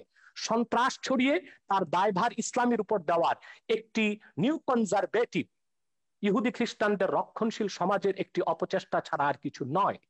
কিন্তু সবচেয়ে বড় কথা হচ্ছে, যারা অস্ত্র হাতে মধ্যপ্রাচ্যে জিহাদ করছে তাদেরকে আমরা সন্ত্রাসী বললাম, কিন্তু সেই সন্ত্রাস তৈরির পিছনে যারা ক্ষেত্র প্রস্তুত করলো তাদেরকে আমরা অপবাদ দিচ্ছি না কেন? আমেরিকা ইরাকে হামলা করেছে, অজুহাত ছিল সেখানে কেমিক্যাল উইপন আছে, রাসায়নিক অস্ত্র আছে। একটি স্বাধীন সার্বভৌম দেশকে তছনছ করে দিল, মাটির সাথে মিশিয়ে দিল। কিন্তু তদন্তে দেখা গেল এক ফোঁটা কেমিক্যাল উইপন সেখানে পাওয়া যায়নি। এখন সেখানে ইরাকের মুসলমানরা যদি তাদের স্বাধীনতা সার্বভৌমত্বের জন্য, তাদের অধিকারকে রক্ষার জন্য অস্ত্র হাতে তুলে নেয়, সেই জিহাদ সন্ত্রাস হয়ে যাবে? এতটা অযৌক্তিক অবিচার কোনো মানুষ তো মেনে নিতে পারে না। ফিলিস্তিনে মুসলমান বসবাস করতে আজকে পারছে না, ইসরায়েলি সন্ত্রাসীদের কারণে বাইতুল মুকাদ্দাসে মুসলমান নামাজ পড়তে পারছে না। সেখানে মুসলমান যদি তার অধিকারকে সংরক্ষণ করার জন্য, অধিকারকে আদায় করার জন্য অস্ত্র হাতে তুলে নেয়, সেটা সন্ত্রাস হয়ে যাবে। সারা বিশ্বব্যাপী জাতিসংঘের তত্ত্বাবধানে সন্ত্রাসকে ছড়ানো হচ্ছে। বাংলাদেশের বিষয়ে বলা হচ্ছে কওমি মাদ্রাসার ছাত্ররা সন্ত্রাস করে, অথচ জেএমবি যখন বাংলাদেশে সিরিজ বোমা হামলা করেছে, কওমি মাদ্রাসাগুলো মাঠে ঘাটে আন্দোলন করেছে সন্ত্রাসের বিরুদ্ধে। হাটহাজারী থেকে আহমদ শফি সাহেব তখন মহাপরিচালক ছিলেন, তিনি স্পষ্ট করে ব্যাখ্যা দিয়েছিলেন নিরপরাধ মানুষকে বোমা মেরে হত্যা করা ইসলাম সমর্থন করে না। সে দায়টা কওমি মাদ্রাসা কেন দিবে? এদেশের মাদ্রাসাগুলো কেন দিবে? বরং পিছনে কারা জড়িত ছিল তারাই দায়ী হবে বলে আমরা বিশ্বাস করি। রমনা বটমূলে যখন বোমা হামলা করা হয়েছিল, তখন আমরা দেখেছি দায় দেওয়া হয়েছিল মাদ্রাসা ছাত্রদের, কিন্তু রমনা বটমূলে বোমা হামলার 1 ঘন্টা পরই আমরা দেখেছি বামপন্থী কিছু সংগঠন ব্যানার নিয়ে আলেম ওলামার বিরুদ্ধে মিছিল বের করেছে। তারা কি করে জানতো যে 1 ঘন্টা আগে রমনা বটমূলে বোমা হামলা হবে? নিশ্চয় ঘটনাটির সাথে তারা জড়িত ছিল। সন্ত্রাসী কর্মকাণ্ড করে দায় তারা আলেম ওলামা পীর মাশায়েখের উপর দেওয়ার চেষ্টা করেছে। আলেম ওলামা পীর মাশায়েখদের ইমেজকে, সম্মানকে ক্ষুণ্ণ করার জন্য, এবং বাংলাদেশে যেন ইসলামের রাজনৈতিক উত্থান না ঘটে সেটা ঠেকাবার জন্য। অতএব না জেনে তথ্য প্রমাণ আমি ছাড়া। যেটা হচ্ছে, আপনি আহমেদ শফির কথা বললেন, আপনি একটু মন্তব্য করুন। এই আহমেদ শফি 2013 সালের 15ই ফেব্রুয়ারি সমস্ত তথাকথিত ইসলামিক পত্রিকাগুলোতে, জামাতের এবং তাদের সহযোগীদের পত্রিকা, আধা পৃষ্ঠা একটা খোলা চিঠি লিখেছেন প্রধানমন্ত্রীকে। সেখানে আমার নাম, মুনতাসির মামুনের নাম, জাফর ইকবালের নাম, আমাদের সবার নাম উল্লেখ করে বলেছিলেন এইসব নাস্তিক, মুরতাদ, কাফের এরা। এবং তারপর যেটা ব্লগারদের বিরুদ্ধে তিনি তার ঘাতকদেরকে লেলিয়ে দিলেন, তারপর তো সিরিজ অফ ব্লগার হত্যা আমরা দেখলাম, এবং প্রত্যেকে তারা বলেছে, এবং যারা ওই যে ইয়েটা করেছে, এই হলি আর্টিজান ঘটিয়েছে, তারাও বলেছে তারা জাকির নায়কের ওয়াজ শুনে এবং আহমদ শফির ওয়াজ শুনে তারা এগুলো করেছে। ধর্ষণের ব্যাপারে তিনি যেটা বলেছে, ধর্ষণটা বেড়েছে কেন? আহমদ শফির সেই ওয়াজ কি আমরা ভুলে গেছি? এখনো ইউটিউবে আপনি পাবেন যে গার্মেন্টস এর মেয়েদেরকে তিনি ঘর থেকে বেরোতে মানা করছেন, ঘর থেকে বেরোলে পুরুষের লালা ঝরবে, এবং যে পুরুষের লালা ঝরবে না সে পুরুষ নয়, তাদেরকে প্রকারান্তরে যে গার্মেন্টস এর মেয়েদেরকে জেনাকারিনী বলছে, যে এরা বাইরে যায় জেনা করবার জন্য। এবং আমার ওই ছবি তো ওখানে আছে, একজন এসে বলেছেন যে ইসলামী আইন অনুযায়ী তিনি প্রমাণ ছাড়া এমন কথা বলতে পারেন না, সেই অনুযায়ী তার 80টা দৌড়াপেক হবে। আমি সেইখানে যাচ্ছি না, আমার কথা হচ্ছে দিস ইজ বাংলাদেশ, এটা বাংলাদেশ। এখানে এখনো ইসলামী হুকুমত কায়েম হয়নি, এখনো কোরআনের আইন কায়েম হয়নি। বাংলাদেশ চলবে বঙ্গবন্ধু যে সংবিধান দিয়ে গেছেন সেই সংবিধান অনুযায়ী। যেদিন আপনারা খিলাফত কায়েম করবেন সেদিন আপনাদের কোরআনের আইন কায়েম করুন, আমাকে 100 বার আপনারা হত্যা করুন, তাতে কিছুই যায় আসে না। কিন্তু কথা হচ্ছে যতক্ষণ পর্যন্ত এটা বাংলাদেশ আছে, ততক্ষণ পর্যন্ত বাংলাদেশের সংবিধানের মূলনীতি আপনাকে বিশ্বাস করতে হবে, আমার বাঙালিত্বের চেতনাকে বিশ্বাস করতে হবে। ধর্ম আমি 100 বার বদলাতে পারি, কিন্তু আমি কখনো আমার এথনিক আইডেন্টিটি, বাঙালি সত্তা, আপনিও এখন বাংলায় কথা বলছেন, আপনি নিজেও একজন 1000 বছর ধরে আপনার পূর্বপুরুষরা বাঙালি ছিলেন, এবং ইসলাম গ্রহণ করবার আগে অন্য ধর্ম ছিল কিংবা কোনো ধর্ম ছিল না। ধর্ম আপনি বদলাতে পারেন, কিন্তু যেটা আপনি বদলাতে পারেন না সেটা হচ্ছে আপনার জাতিসত্তা, এথনিক আইডেন্টিটি। এথনিসিটি অনুযায়ী আমরা 5000 বছরের একটা প্রাচীন জাতি, এই প্রাচীন জাতির আমাদের একটা সভ্যতা আছে, ঐতিহ্য আছে, এবং সংবিধানে এগুলো রক্ষার কথা দায়িত্ব রাষ্ট্রকে দেওয়া হয়েছে। আমাদের ঐতিহ্য এগুলো আমাদের রক্ষা করতে হবে, তারপরে আমরা যে যা ধর্ম পালন করব। কেউ যদি ধর্ম পালন না করে, তারও এই দেশে থাকবার সমান অধিকার মর্যাদা দিতে হবে, এবং আছে সংবিধান অনুযায়ী সেটা আছে। আমার কথা হচ্ছে সহিষ্ণুতা প্রদর্শন করুন, সৌভ্রাতৃত্ব প্রদর্শন করুন, ইসলামকে কলঙ্কিত করবেন না, রাজনীতি টেনে এনে সন্ত্রাসকে বৈধতা দিয়ে ইসলামকে আপনারা দয়া করে কলঙ্কিত করবেন না।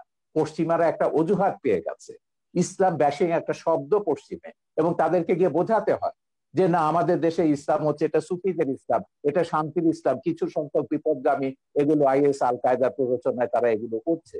কিন্তু এই কথাগুলো যখন আমরা ভিন্ন ধর্মকে যখন আক্রমণ করছি ওয়াজের নাম, ভিন্ন মতাবলম্বীদের যখন আক্রমণ করছি ওয়াজের নাম, এবং অশ্লীল কদর্য ভাষায় কথা বলা হচ্ছে, এবং তখন আপনি কি ধারণাটা দিচ্ছেন ইসলাম সম্পর্কে সেটা বলুন। এবং সেইটার যদি বদলা যদি ভারতের হিন্দু মৌলবাদীরা নেয়, কিংবা বারবার বুদ্ধিস্ট মৌলবাদীরা নেয়, সেটার আপনি কি জবাব দেবেন? এই জন্য আমি বলি যে বিশ্বের 57টা দেশে মুসলমানরা মেজরিটি, মাইনরিটির রেসপেক্ট করুন, সমান অধিকার মর্যাদা দিন। জি তাদেরকে ওইভাবে ফাতোয়া দিয়ে তাদেরকে হত্যা বা আঘাত করবার ক্ষেত্র তৈরি করবেন না, তাদেরকে প্ররোচিত করবেন না কাউকে যে না শাহরিয়ার কবিরকে হত্যা করলে তুমি বেহেশতে যাবে। এটাই তো তৈরি করা হচ্ছে উন্মাদনা। ব্লগার হত্যার পেছনে এটাই ছিল যে ওকে খুন করতে পারলে, বাবাকে খুন করতে পারলে তুমি বেহেশতে যাবে। জি এটাই আমি বলি। আপনার কাছে অনেকগুলি প্রশ্ন দর্শক সারি থেকে অনেকেই লিখেছেন। আমি সব প্রশ্ন করা সম্ভব নয়। প্রায় 9,000 শেয়ার করেছেন, এখান থেকে প্রায় হাজার হাজার মন্তব্য এসছে। কেউ কেউ লিখেছেন, যেমন এম.এ. বাসিত আশরাফ, তিনি লিখেছেন পৃথিবীতে, শাহরিয়ার কবির সাহেবের কাছে প্রশ্ন করেছেন, পৃথিবীতে প্রথম মানবাধিকার এবং নারীদের সম অধিকারের প্রতিষ্ঠাতা কে? উনি কি জানেন পশ্চিমা বিশ্বের দার্শনিকেরা পৃথিবীর শ্রেষ্ঠ মানব দরদী মানুষ হিসেবে কাকে স্বীকৃতি দেয়? ডেফিনেটলি তিনি কাকে মিন করেছেন আপনি জানেন। সেক্ষেত্রে আপনার বক্তব্য জানতে চেয়েছে এই একজন লেখক। এরপরে রয়েছেন কাফায়েতুল্লাহ সাহেব, আপনার মুক্তিযুদ্ধের অবদান সম্পর্কে জানতে চেয়েছে। এরপরে লিখেছেন বাংলাদেশের স্বাধীনতা আন্দোলনে যারা যুদ্ধ করেছে তারা কি সবাই স্বাধীনতা বুঝতো? তারা কি জেনে শুনে সবাই মুক্তিযুদ্ধে অংশগ্রহণ করেছে? তাহলে নাস্তিকের বিরুদ্ধে আন্দোলন করতে হলে সবাইকে জানতে হবে কেন? এই ধরনের অনেকগুলি প্রশ্ন করেছেন। মাওলানা ওমর ফারুক লিখেছেন, পারভেজ জুয়েল লিখেছেন, এমডি মাসুম লিখেছেন, শাহিদ আহমেদ লিখেছেন, অনেকেই লিখছেন, লিখে যাচ্ছেন। আপনারা লিখতে থাকুন, আমি সম্ভব হলে কিছু নেব। তবে এই পর্যায়ে অনুষ্ঠানের শেষ প্রান্তে চলে এসেছি, 2 মিনিট করে শুধুমাত্র আপনারা দুজন আবারও শেষ বক্তব্য দেবেন। এগুলো কিন্তু জামাতিদের একটা পরিকল্পিত ব্লগ আছে। যখনই আমি কোনো কথা বলি টকশোতে 1000 2000 এগুলো ডিসলাইক আসবে এবং প্রশ্নগুলো করা হবে মুক্তিযুদ্ধ নিয়ে। এটা বলতে বলতে আমি ক্লান্ত হয়ে গেছি। আমার মুক্তিযুদ্ধের কি অবদান আছে, বাংলাদেশের স্বাধীনতা যুদ্ধের দলিলপত্রটা, এটা আগাগোড়া পড়ুন। আমি বলে দেবো না কোন পৃষ্ঠা, আপনাকে পড়তে হবে। এই সুযোগে যদি মুক্তিযুদ্ধের ইতিহাসটা আপনাদের মাথায় ঢোকে, পড়ে দিন শাহরিয়ার কবির কি করেছে মুক্তিযুদ্ধে, সাংস্কৃতিক স্কোয়াডে কি অবদান ছিল, সেখানে পাবেন। দ্বিতীয় কথা হচ্ছে মানবাধিকার নিয়ে। এখন মানুষের অধিকার মর্যাদা প্রত্যেককে বিশ্বাস করতে হবে। এই পৃথিবীতে আমি শুরুতেই বলেছি যে আমরা 700 কোটি মানুষের মধ্যে 150 কোটি মুসলমান আছে, 150 কোটি হিন্দু আছে, 250 কোটি 250 কোটি খ্রিস্টান আছে, অন্য ধর্মাবলম্বী আছে, নাস্তিকও আছে। আমাদেরকে এই পৃথিবীটাকে বাসযোগ্য করতে হবে, এখানে বাঁচতে হবে সমান অধিকার মর্যাদাকে রেসপেক্ট করে। আমি শুধু এইটাই বলছি, আল্লাহ মানুষ সৃষ্টি করেছেন, আল্লাহ শুধু মুসলমান সৃষ্টি করেন। এইটুকু অন্তত শ্রদ্ধাবোধটা স্রষ্টার উপর। আপনার কোনো ডিরেক্ট কোনো প্রশ্ন রয়েছে কিনা একদম সম্পূর্ণভাবে, যেটা আপনি জানতে চাচ্ছেন ডক্টর? না না, আমার কোনো প্রশ্ন নেই। আমি তো পরিষ্কার আছি, আমার অবস্থান সম্পর্কে আমি তো পরিষ্কার আছি। যারা বিভ্রান্ত তাদেরকে বলবো যে মানুষকে মানুষ হিসেবে মর্যাদা দিতে শিখুন। আল্লাহ বিচার করবেন কিয়ামতের পরে, কে দোজখে যাবে, কে বেহেশতে যাবে, কে কত পাপ করেছে, গুনাহ করেছে দুনিয়াতে, সেটাকে দুনিয়াতে আপনাকে এই যে জাগতিক শাস্তির যেটা হচ্ছে ব্লাসফেমির যে কনসেপ্ট, এটা ইসলামের কনসেপ্ট না। কোরআনে কোথাও ব্লাসফেমির জাগতিক শাস্তির বিধান নেই। আল্লাহ নিজে শাস্তি দেবেন তাদেরকে, ব্লাসফেমাসকে। এখন সেইটাকে আপনি ইহুদি খ্রিস্টান আইনের দিকের থেকে এখানে ইমপ্লিমেন্ট করছেন, আল্লাহর অধিকার আপনি নিজের হাতে তুলে দিচ্ছেন। আমার কথা হচ্ছে বাংলাদেশে তো অন্য ধর্মের মানুষ আছে, 57টা দেশে মুসলমানরা মেজরিটি। এখন আমি যদি এখানে মেজরিটি রুল চাপাই, অন্যান্য দেশগুলোতে যখন তারা তাদের মেজরিটি রুল চাপাবে, সেই সব দেশের মুসলমানদের নির্যাতনের দায়িত্ব, ভারত বলুন, শ্রীলঙ্কা বলুন, কিংবা মায়ানমারের মুসলমানদের নির্যাতনের দায়িত্ব কিন্তু আমাদের মোল্লাদেরকে নিতে হবে। তারা যখন হিন্দুদের উপর, বৌদ্ধদের উপর নির্যাতন করবেন, রামুর মতো ঘটনা ঘটাবেন, নাসিরনগরের মতো ঘটনা ঘটাবেন, বা 2001 সালে নির্বাচনের সময়কার মতো ঘটনা ঘটাবেন। তো সেইটাই আমরা বলছি, আমাদের এখানে সব ধর্মের মানুষ সমান অধিকার মর্যাদা নিয়ে বাস করবে। সব ধর্মের মানুষ মুক্তিযুদ্ধে অংশ নিয়েছে। মুক্তিযুদ্ধে আমাদের কি স্লোগান ছিল, মুজিবনগর সরকারের পোস্টার দেখুন, বক্তৃতা দেখুন, নীতি নির্ধারকরা কি বলেছেন, পরিষ্কার হয়ে গেছে। যুদ্ধের ভেতর দিয়ে আমাদেরকে আপনার কাছ থেকে জাস্ট 1 সেকেন্ড, 5 সেকেন্ড ভাস্কর্য নিয়ে আপনার বক্তব্য শুনতে চাই, যেটা অতি সম্প্রতি অনেক আলোচিত হয়েছে। যখন আমি মিশরে, তখন আমি মিশরে ছিল, মুসলিম ব্রাদারহুড যখন এটা নিয়ে একটা বিতর্ক, সালাফিরা বিতর্ক তুলেছিল, স্ফিংস থাকতে পারবে না। স্ফিংস এটা পৌত্তলিকতা এবং ভাস্কর্যতা। সেখানে একটা সুভেনির বিক্রি করতে, একজন সুভেনির বিক্রি এবং বেশ লম্বা দাড়িওয়ালা, চোপা পরা, এই সাথে হুজুর টাইপের। আমি সুভেনি কিনতে বললাম, আমি তুমি ওহাবিরা সালাফিরা ওহাবি না, সালাফিরা সেখানে বলছে যে কি এটা তো হারাম ইসে। বলে দেখো, এটা হচ্ছে আমাদের সংস্কৃতি। ধর্ম আর সংস্কৃতি এক জিনিস না। সংস্কৃতিটা হচ্ছে খ্রিস্টান মুসলমান নির্বিশেষে, এটা সবগুলো আমাদের সংস্কৃতির অন্তর্গত। সালাফিরা দাবি করেছিল মুসলিম ব্রাদারহুড তখন ক্ষমতায় ছিল, তারা সেটা ভাঙেনি। তিনি যে বলছেন যেসব দেশ খেলাফতের দিকে যাচ্ছে, বিশেষ করে তুরস্কের কথা তিনি উল্লেখ করলেন, হ্যাঁ তুরস্ক খেলাফতের কথা বলছে, একটা ভাস্কর্য ভেঙেছে, উল্টো তারা নাকি এখন বঙ্গবন্ধুর ভাস্কর্য বসাবে আঙ্কারাতে। এই হচ্ছে ইসলাম, যেটা এরদোয়ান তুরস্কে করছে। তুরস্কে আমি হযরত জালালউদ্দিন রুমির বিশাল ভাস্কর্য দেখেছি, অন্যান্য ইসলামিক সুফিদের ভাস্কর্য দেখেছি, ইরানে আমি সুফিদের ভাস্কর্য দেখেছি। তো ভাস্কর্যের সঙ্গে ইসলামের বিরোধ আছে, যেটা বলেন এটা সম্পূর্ণ রাজনৈতিক পক্ষপাতী। ভাস্কর্য সভ্যতার অংশ, ইতিহাসের অংশ, ইতিহাসের মহানায়ক সেটা ইসলামিক স্কলার আছেন, অন্যান্য আছেন, স্কলাররা আছেন। মিশরে যান, ইসলামিক স্কলার কেন, বুদ্ধিজীবীদের দেখবেন, সঙ্গীতকারদের দেখবেন। উম্মে কুলসুম বিশাল আরব বিশ্বের সবচেয়ে পপুলার গায়িকা, তার বিশাল ভাস্কর্যে ভাস্কর্য আছে। ভাগাভাগি চলছে, এটা কি আপনি মনে করেন যে রাজনৈতিক কোনো ঘৃণিত? এটা পুরো রাজনীতি, এর সঙ্গে ইসলামের কোনো সম্পর্ক নেই, একদম রাজনীতি। মোল্লা ইসলামিক ওমর যেটা আফগানিস্তানে করেছে সেই কাজটাই তারা এখানে রিপিট করছে। মোল্লা ওমর এখানে কারা বলতে কারা ইসলামের কারা কারা করছে বর্তমানে বাংলাদেশে যে আপনি ভাস্কর্য ভাঙার পেছনে কাদেরকে দায়ী তারা তো সবগুলো, তারা তো ঘোষণা দিয়ে করছে, খেলাফত, হেফাজত, যারা ইসলামী শাসনতান্ত্রিক আন্দোলন বা তাদেরকে যারা সাপোর্ট করে, যাদের পেছনে জামাত বিএনপি তো রয়েছে, যাদের পেছনে রাজশাহীতে আমরা আইএসআই রয়েছে। দেখেছি আওয়ামী লীগের নেতাদেরকে গ্রেফতার করা হয়েছে। আরে ওটা বাঘা যতীনেরটা তো কাগজে বেরিয়েছে, এটা স্কুল কমিটি নিয়ে তাদের মধ্যে দ্বন্দ্ব, এটার সঙ্গে ভাস্কর্য ভাঙার কোনো সম্পর্ক নেই। ওকে, ভাস্কর্য নিয়ে 2013 সাল থেকে বঙ্গবন্ধু এখানে উপলক্ষ, বঙ্গবন্ধুর গায়ে হাত দিয়েছে বলে আওয়ামী লীগের টনক নড়েছে কেন? হেফাজতে 13 দফায় ভাস্কর্য ভাঙার কথা নেই, জামাত ইসলামী আগে ভাস্কর্য ভাঙার কথা বলেনি। হেফাজতে 13 দফায় যা আছে, কাদিয়ানীদের কাফের ঘোষণা থেকে শুরু করে ব্লাসফেমি এন্ড পানিশমেন্ট করা, সবগুলোই হচ্ছে জামাতের দফা। এখন এগুলোকে তিনি যতই পার্থক্য করুন না কেন, জামাতের সঙ্গে আমাদের পার্থক্য আছে, তিনি কিন্তু কাদিয়ানীদের কাফের ব্যাপারে জামাতের সঙ্গে একমত, ব্লাসফেমি আইন চালুর ব্যাপারে তিনি জামাতের সঙ্গে একমত, ভাস্কর্য ভাঙার ব্যাপারও আশা করি তিনি নিশ্চয়ই একমত হবেন ওদের সঙ্গে। তো এইটাই হচ্ছে মিলের জায়গাটা। আমি বলছি যে রাজনীতিতে যখনই আনবেন ইসলামকে বা কোনো ধর্মকে, তখনই ওই বার্মার মতো ঘটনা ঘটবে, ভারতের মতো ঘটনা ঘটবে, বাংলাদেশের মতো ঘটনা ঘটবে, পাকিস্তানের মতন ঘটনা ঘটবে। এতে করে কি বিশ্বে শান্তি আসবে বা কোনো দেশে আমরা কি শান্তিতে বাস করতে পারবো? আমার কথা হচ্ছে আমরা সবাই শান্তিতে বাস করতে চাই। এই প্রশ্নটা আমাদের সবারও জনাব ডক্টর এনায়েতুল্লাহ আব্বাসী, আপনি শেষ কথা বলবেন আজকের অনুষ্ঠানের, এবং আপনার কাছে প্রশ্ন অনেকেই করেছে, কিন্তু আমি অনেকের প্রশ্ন নিতে পারছি না, শেষ প্রান্তে চলে এসেছি। মাননীয় আইজিপি মহোদয় বলেছেন যে বাংলাদেশ মৌলবাদী দেশ নয়। আপনারা কার ইশারায় কোন এজেন্ডা বাস্তবায়নের জন্য দেশটাকে মৌলবাদী চরিত্রের তকমা আটানোর চেষ্টা করছেন?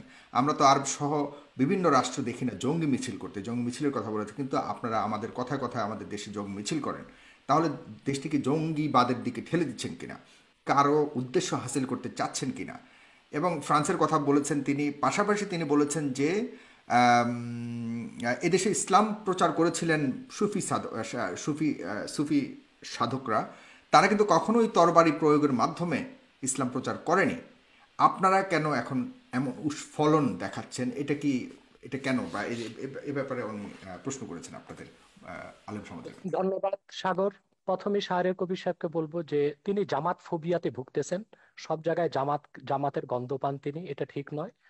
আমি আবারও বলছি, এদেশের মূলধারার আলেম ওলামার সাথে জামাতের কোনো সম্পর্ক নেই, যদিও বা একটি বিরাট জনগোষ্ঠী জামাতের অনুসরণ করছে। কাদিয়ানীরা নিঃসন্দেহে অমুসলিম এবং কাফের, এটা পৃথিবীর সকল মুসলমানের মত, কোরআনের মত, সুন্নার মত, ইজমায় উম্মতের মত। তারা কাফের এবং অমুসলিম, তাদেরকে যারা এটা কাফের বলবে না মওদুদির তারাও প্রথম কাফের। লেখা, কাদিয়ানী না, মাসালাটা এটা মওদুদির লেখা। ভুল, আপনি জানেন না এটা, কাদিয়ানী আপনি মাসালা কি জানেন না। মওদুদি লেখেননি? কাদিয়ানী মাসালা মওদুদি, মওদুদি। আমি বলছি, প্রথম কাদিয়ানীদের বিরুদ্ধে আন্দোলনের ডাক দিয়েছেন আল্লামা ইউসুফ বিন নুরি রহমতুল্লাহ, করাচি ইউসুফ বিন নূর মাদ্রাসার যিনি মুহতামিম ছিলেন। আন্দোলনে পুরোধা নেতৃত্ব দিয়েছেন আমার ওস্তাদ মোহতারাম আল্লামা তাকি উসমানী এবং মুফতি শফি রহমতুল্লাহ। সাথে আন্দোলনে যোগ দিয়েছিল আবুল আলা মওদুদি এবং তার লোকজন। বরং পাকিস্তানের সকল ঘরানার মুসলিমরাই কাদিয়ানী বিরোধী আন্দোলনে অংশগ্রহণ করেছিল। দ্বিতীয় যে এবং ওই কথাটি, মামলায় কিন্তু আমি মওদুদির মৃত্যুদণ্ড হয়েছিল, আর কারণ না, মওদুদির মৃত্যুদণ্ড হয়েছিল ওই মামলাতে, যেটা সৌদি সেটা বাদশার অনুরোধে প্রত্যাহার করা। সেটা সেটা সেটা মৃত্যুদণ্ড কার হলো, সেটা হয়তোবা পাকিস্তান সরকারের রাজনৈতিক কোন প্রতিহিংসা ছিল মওদুদির উপর, সেজন্য মওদুদিকে মামলা দেবার চেষ্টা করেছে। আর যেহেতু অন্যান্য নেতৃবৃন্দ রাজনীতিতে জড়িত ছিলেন না, তাদেরকে মামলা দেবার সুযোগ হয়নি, এটা একটি কারণ হতে পারে। দ্বিতীয় যে বিষয়টি বললেন, ব্লগারদের বিষয়, ব্লগারদেরকে কারা হত্যা করেছে তাদেরকে আপনারা দায়ী করলেন, কিন্তু ব্লগারদেরকে বাক স্বাধীনতার দোহাই দিয়ে, মুক্ত চিন্তা লালন করার দোহাই দিয়ে ইসলাম এবং ইসলামের মূলনীতির বিরুদ্ধে অকথ্য ভাষায় গালিগালাজ বিষোদগার তারা যে করলো, তখন রাষ্ট্রীয়ভাবে তাদেরকে কেন বাধা দেওয়া হয়নি? যদি তাদেরকে রাষ্ট্রীয়ভাবে বাধা দেওয়া হতো, ধর্মনিরপেক্ষতার যদি একটি সংজ্ঞা এটাও হয় সকল ধর্মের অধিকার রক্ষা করা, তাহলে আপনি ইসলামের অধিকার রক্ষা করবেন না? এটা কেমন ধর্মনিরপেক্ষতা আপনার? আপনার তো উচিত ছিল 57 ধারায় সব ব্লগারদেরকে, ব্লগারদেরকে আপনার গ্রেফতার আপনার করা হয়েছে। আপনার ব্লগারদেরকে হত্যার আগে কাউকে গ্রেফতার করা হয় নাই। যখন সরকার দেখেছে একটি ব্লগার বাংলাদেশে আর বেঁচে থাকবে না, তখন ব্লগারদের নিরাপত্তার জন্য তাদেরকে গ্রেফতার করা হয়েছে। কিন্তু যদি ব্লাসফেমি আইন বাংলাদেশে থাকতোই, তাহলে তো ব্লগারদের এই সুযোগ হতো না, তাহলে কারো তো হাতে অস্ত্র নেবার প্রয়োজন হতো না। তৃতীয় যে বিষয়টি আপনি বলেছেন, সুফিবাদের মাধ্যমে ইসলাম এসেছে, এবং আইজিপির যে প্রশ্ন এসেছে, আইজিপি মহোদয় এর কথা থেকে তো স্পষ্ট বোঝা যাচ্ছে তিনি ইসলামের প্রতি অত্যন্ত শ্রদ্ধাশীল, হয়তো বা মিস আন্ডারস্ট্যান্ডিং আছে তার। সেটা হচ্ছে, তরবারির জোরে ইসলাম আসে নাই, কিন্তু ইসলাম প্রতিষ্ঠায় তরবারি ব্যবহার হয়েছে। তরবারির জোরে ইসলাম প্রতিষ্ঠিত হওয়া এক জিনিস, আর ইসলাম প্রতিষ্ঠায় তরবারি ব্যবহার আরেক জিনিস। ইসলাম যে জিহাদ দিয়েছে তা অনেকটাই ডিফেন্সিভ, অফেন্সিভ নয়। যখন ইসলাম প্রতিষ্ঠার ক্ষেত্রে অমুসলিম শক্তি অন্যায়ভাবে হামলা করেছে, আক্রমণ করেছে, তখনই তরবারির ব্যবহার করতে হয়েছে। এমনকি এই ক্ষেত্রে আমি উদাহরণ দিব মঈনুদ্দিন চিশতি রহমতুল্লাহ। তিনি যখন আজমিরে আসলেন, ইসলামের শাশ্বত বিধান, ইসলামের উদারতার মাধ্যমে ইসলামের দাওয়াত দিলেন, বারবার তাকে আঘাত করেছে সে পৃথ্বীরাজ। তখন ইসলামকে সুসংহত করতে যে মোহাম্মদ ঘড়িকে তিনি আহ্বান করেছেন। তরবারির জোরে তিনি ইসলাম প্রতিষ্ঠিত করেননি, তবে ইসলাম প্রতিষ্ঠার ক্ষেত্রে তরবারির ব্যবহার হয়েছে, সেটা একটা ভিন্ন জিনিস। চতুর্থ যে বিষয়টি তিনি বলেছেন, সন্ত্রাস। সন্ত্রাস তো আমাদের দেশে অনেক রকম সন্ত্রাস হচ্ছে। যারা কলমের মাধ্যমে দুর্নীতি করে হাজার হাজার কোটি টাকা বিদেশ পাচার করছে, তারাও তো সন্ত্রাসী, কলম সন্ত্রাসী তারা। যারা বাংলাদেশে বন জঙ্গল উজাড় করে গাছপালা সবকিছু বিক্রি করে খেয়ে ফেলছে, তারা পরিবেশ সন্ত্রাসী। অনেক রকম সন্ত্রাসী আমাদের বাংলাদেশে আছে। কিন্তু আমাদের দেশে যে অস্ত্র সন্ত্রাসীর কথা বলছেন, এটা জুজুর ভয়। আসলে বাংলাদেশে কোনো সশস্ত্র জিহাদি সংগঠনের অস্তিত্বই নেই। জেএমবি বলে যেটা ছিল, সেটা অনেক তদন্তের বিষয়, সেটার সাথে মূলধারার ইসলামপন্থী ও মাদ্রাসার ছাত্রদের কোনো সম্পর্ক নেই। হোলি আর্টিজানে আমরা দেখেছি যারা সন্ত্রাসী হামলা করেছে বলা হচ্ছে, তারা কেউ মাদ্রাসার ছাত্র ছিল না, তারা ইংলিশ মিডিয়ামের ছাত্র ছিল। যদিও বা তারা বলেছে জাকের নায়কের কথায় তারা উদ্বুদ্ধ হয়েছে। আমি ওপেন চ্যালেঞ্জ করব, জাকের নায়কের এমন একটি বক্তব্য কেউ দেখাতে পারবে না যেখানে তিনি সশস্ত্র, যেখানে তিনি সন্ত্রাসকে উস্কে দিয়েছেন। জাকির নায়কের কোন একটি বক্তব্যে এটা দেখানো যাবে না। মূলত এটা ছিল একটি প্রি প্ল্যান প্রোগ্রাম। জাকির নায়কের বক্তব্য বন্ধ করা, ভারত থেকে তাকে বিতাড়িত করার জন্য এটা একটি সাজানো নাটক ছিল। এবং তাতেও আমাদের বাংলাদেশের কোনো মাদ্রাসার ছাত্র শিক্ষক জড়িত ছিল না, ইংলিশ মিডিয়ামের ছাত্ররা জড়িত ছিল। অতএব কথায় কথায় সন্ত্রাসের দায়ভার এদেশের আলেম ওলামা পীর মাশায়েখ ও মাদ্রাসা ছাত্রদের উপর দেওয়া, এটা অবিচার ছাড়া আর কিছুই নয়। এটা প্রত্যক্ষ বা পরোক্ষ যেভাবেই হোক ইসলাম বিদ্বেষ ছাড়া আর কিছু নয়। শিক্ষা ব্যবস্থায় আজকে ধর্মনিরপেক্ষতার প্রভাব বাড়ানো হয়েছে। সেখানে বাংলাদেশের শিক্ষা ব্যবস্থায় যে ধর্মনিরপেক্ষতার প্রভাব আসতেছে, সেটাকে আমরা দেখতেছি ধর্মহীনতা। ইসলামের মূল আকীদা বিরোধী অনেক শিক্ষা আমাদের শিক্ষা ব্যবস্থায় ঢুকানো হয়েছে। যেমন নবম থেকে মাস্টার্স পর্যন্ত প্রাণীবিজ্ঞান, জুলজিতে দ্য থিওরি অফ এভুলেশন, ডারউইনের বিবর্তনবাদকে ঢুকানো হয়েছে বাংলাদেশে। অথচ সারা দুনিয়ার বিজ্ঞানীগণ একমত হয়েছে, the theory of evolution is not a scientific fact, it is nothing but hypothesis of Darwin. বিবর্তনবাদ এটা বৈজ্ঞানিক কোনো প্রমাণিত বিষয় নয়, এটা হচ্ছে ডারউইনের একটি মন গড়া মতবাদ। অথচ তা আমাদের শিক্ষা ব্যবস্থায় ঢুকানো হয়েছে। যারাই বিবর্তনবাদ করবে, পরকালে তারা অবিশ্বাসী হবে, ইসলাম থেকে তারা দূরে সরে যাবে। অত্যন্ত কৌশলে ধর্মনিরপেক্ষতা যে সংজ্ঞাতেই আমাদের দেশে বলা হোক, বঙ্গবন্ধু যে সংজ্ঞায় ধর্মনিরপেক্ষতার কথা বলেছিলেন, আজ ধর্মনিরপেক্ষতার ধ্বজাধারীরা বঙ্গবন্ধু সেই আদর্শে নেই। তারা ধর্মনিরপেক্ষতাকে ধর্মহীনতার দিকে নিয়ে যাচ্ছে। অতএব যদি প্রকৃত অর্থেই বঙ্গবন্ধুর ধর্মনিরপেক্ষতাকে সংবিধানে প্রতিষ্ঠিত করা হয়, সেটা ধর্মহীনতা নয়, বরং তার নাম পরিবর্তন করে এমন একটি নাম দেওয়া দরকার যেটার সাথে ধর্মনিরপেক্ষতার কোনো সম্পর্ক প্রমাণিত হবে না। ধন্যবাদ। ধর্মনিরপেক্ষতা বঙ্গবন্ধুর দেয়া নাম। সেকুলারিজম বাংলা তর্জমা তিনি ধর্মনিরপেক্ষতায় করেছেন। রাষ্ট্র ধর্মের ব্যাপারে নিরপেক্ষ থাকবে, সব নাগরিক সমান অধিকার মর্যাদা ভোগ করবে, এটাই হচ্ছে বঙ্গবন্ধু ধর্মনিরপেক্ষতার সারকথা। প্রত্যেক নাগরিক তার নিজের ধর্ম পালন করবে, ধর্ম পালনের স্বাধীনতা থাকবে, কিন্তু আপনি আপনার বঙ্গবন্ধু ধর্ম আরেকজনের উপর জোর করে চাপাতে পারবেন না, না, আরেকজনকে হত্যার প্ররোচনা দিতে পারবেন না। বাংলাদেশে কোন মুসলিম চিন্তাবিদ ইসলাম ধর্মকে অন্যের উপর চাপিয়ে দেবার চেষ্টা করেননি, এর কোন নজির ওয়াজগুলো আপনারা দেখেন, দেখাতে পারবেন না। না না, ওয়াজ বা আমি প্রত্যেকটা নিজে ওয়াজে ওয়াজ তারা, করি, আপনি আপনি ওয়াজ শুনেছেন না আওয়াজ শুনেছেন আমি জানি না। কোরআন সুন্নাহ বিরোধী যেটা হয় সেটা ওয়াজ নয়, সেটা আওয়াজ।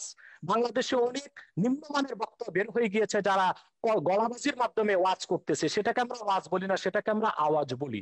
তাদের আচ্ছা, বক্তব্য দেলোয়ার অথেন্টিক হোসেন নয়। সাইদির ওয়াজকেও আপনি ওয়াজ বলবেন না? সাইদি আপনি সাহেব কি তো দেলোয়ার, দীর্ঘদিন যাবৎ ময়দানে নেই, তার উনি তো তার ওয়াজ দীর্ঘদিন যাবৎ কিন্তু ময়দানে নেই। ইউটিউবে আছে, তার বহু ওয়াজ ইউটিউবে আছে, আমার ছবিতেও আছে। বলুন তিনি একজন প্রকৃত ওয়াজকারী কিনা। তিনি বলেছেন যে অন্য ধর্মের মানুষকে হত্যা করতে, তিনি এটা আমি বলেছেন যদি কোন বক্তব্যে? আমি যদি দেখাতে পারি আমি তার এক বক্তব্য আমার শুনেছি, তিনি ছবিতে, আমি আমার আমি ছবিতে নিজে যেটা দেখেছি। আমি আপনাকে জি, বলি, এদের যে ওই যে মুফতি হান্নানের উপর যে ছবিটা বানিয়েছি, যে সাইদির একজন খুব ঘনিষ্ঠ অনুসারী ছিল যখন সে জামাত করতো, সে প্রত্যেকের নাম ধরে বলেছে, শামসুর রহমান থেকে শুরু করে হুমায়ুন আজাদ থেকে শুরু করে তসলিমা। আমি বলে দেখে লেখা পড়েছে, বলে না লেখা পড়েনি, কিন্তু আমাদের হুজুররা বলেছেন এরা ইসলাম বিরোধী, এরা মুরতাদ, এরা কাফের এবং এরা ওয়াজিবুল কাতাল, ওদেরকে যেখানে পাওয়া যাবে সেখানে হত্যা করতে হবে। এটা পড়ছে, এটা জিহাদ ছবিতে আমি দেখেছি। ওয়াজের সাইদির বক্তব্য আছে, হান্নানের বক্তব্য আছে, মুফতি হান্নানের বক্তব্য আছে, আপনি দেখে নিন, ইউটিউবে পাবেন। আমার মনে হয় জালাল হোসেন সাইদি সাহেব এতটা পাতলা কথা বলার লোক নয়, যদিও বা আমি তার অনেক বক্তব্য শুনিনি। তবে আমি তার একটি বক্তব্য দেখেছি, তিনি যখন বা ধর্ম মন্ত্রণালয়ের স্থায়ী কমিটির সদস্য ছিলেন, তিনি হিন্দুদের পূজা মণ্ডপে গিয়েছেন এবং তাদেরকে নিরাপত্তার ব্যবস্থা করেছেন, সেটাও তো প্রমাণ রয়েছে। আপনি এবং কিভাবে 71 বলবেন সালে যে তিনি হিন্দুদের কি করেছেন সেটা ট্রাইব্যুনালে প্রমাণ হয়েছে। 71 সালে তিনি হিন্দুদের উপর কি করে জোর করে তাকে মুসলমান বানিয়েছেন, তাকে পাকিস্তানিদের ধরিয়ে দিয়েছেন, ও সাক্ষীরা তো ট্রাইব্যুনালে এগুলো প্রমাণ করেছে। সেটা তো ট্রাইব্যুনালের বিষয়। কিন্তু দেলোয়ার হোসেন সাইদি সাহেব মানি ওয়াজ নয়, আর দেলোয়ার হোসেন সাইদি সাহেব মানি এদেশের আলেম ওলামা নয়। সেটা একটি বিচ্ছিন্ন বিষয়কে টেনে সকল আলেম ওলামা, পীর মাশায়েখ এবং ওয়াজ আমি নসিহতের উপর জানি যে সাইদির এইভাবে চেয়ে দায় চাপিয়ে পপুলার দেওয়া উচিত ওয়াজকারী হবে না। আর কেউ নেই বাংলাদেশে। হ্যাঁ, বাংলাদেশে সেটা তার যতজন ওয়াজকারী আছে সবচেয়ে পপুলার, সবচেয়ে বেশি ফলোয়ার হচ্ছে সাইদির, এবং আপনি বাসে টাসে সব জায়গায় সাইদির ওয়াজই শুনবেন। তো যাই হোক, তাতে আমার তো কথা আপনি হচ্ছে, তাতে তো আপনি প্রমাণ আমার কথা করছেন হচ্ছে তিনি আব্বাসী সাহেব, জনপ্রিয়, তিনি এদেশের আব্বাসী মানুষের মন সাহেব, জয় করতে হ্যাঁ, পেরেছিলেন। ঠিক আছে আব্বাসী সাহেব, আমার কথা হচ্ছে, আপনি আগেও বলেছেন আমরা ইসলাম বা কোনো ধর্মের বিরুদ্ধে নয়, আপনি শান্তিপূর্ণভাবে ওয়াজ করুন, ইসলামে আহ্বান করুন, কিন্তু সন্ত্রাস, হানাহানি, একে মারো, ওকে ধরো, ওকে জবাই করো, এগুলো, এই হুমকি, রাষ্ট্রকে ইসে করতে হবে, এটা করতে হবে, জেহাদ করতে হবে, এই জেহাদ মানে তো এই যে উগ্রতা, এবং এই উগ্রতার কারণে আপনি কিন্তু ওই যে ইরাকের কথা বলেছেন, আপনি কোথায় ছিলেন আমি জানি না, ইরাকে যখন রাত্রেবেলায় আমেরিকা আক্রমণ করলো, আমরা পরের দিন বিশাল মিছিল বার করেছিলাম ইরাকে আমেরিকার হামলার বিরুদ্ধে। এখন ইরাকে কি করেছে? ইরাকে তো একটা সেকুলার ইস্যু ছিল, ইরাক ছিল সাদ্দাম হোসেনের, এবং সেই সেকুলার কি ইস্যুর পরে করতো কি হলো, সেজন্য ইরাকে, মিছিল করেছেন। হ্যাঁ, ইরাক তারপর তো একটা ইসলামিক রাষ্ট্রে পরিণত হলো, এখন তারা জেহাদ করছে।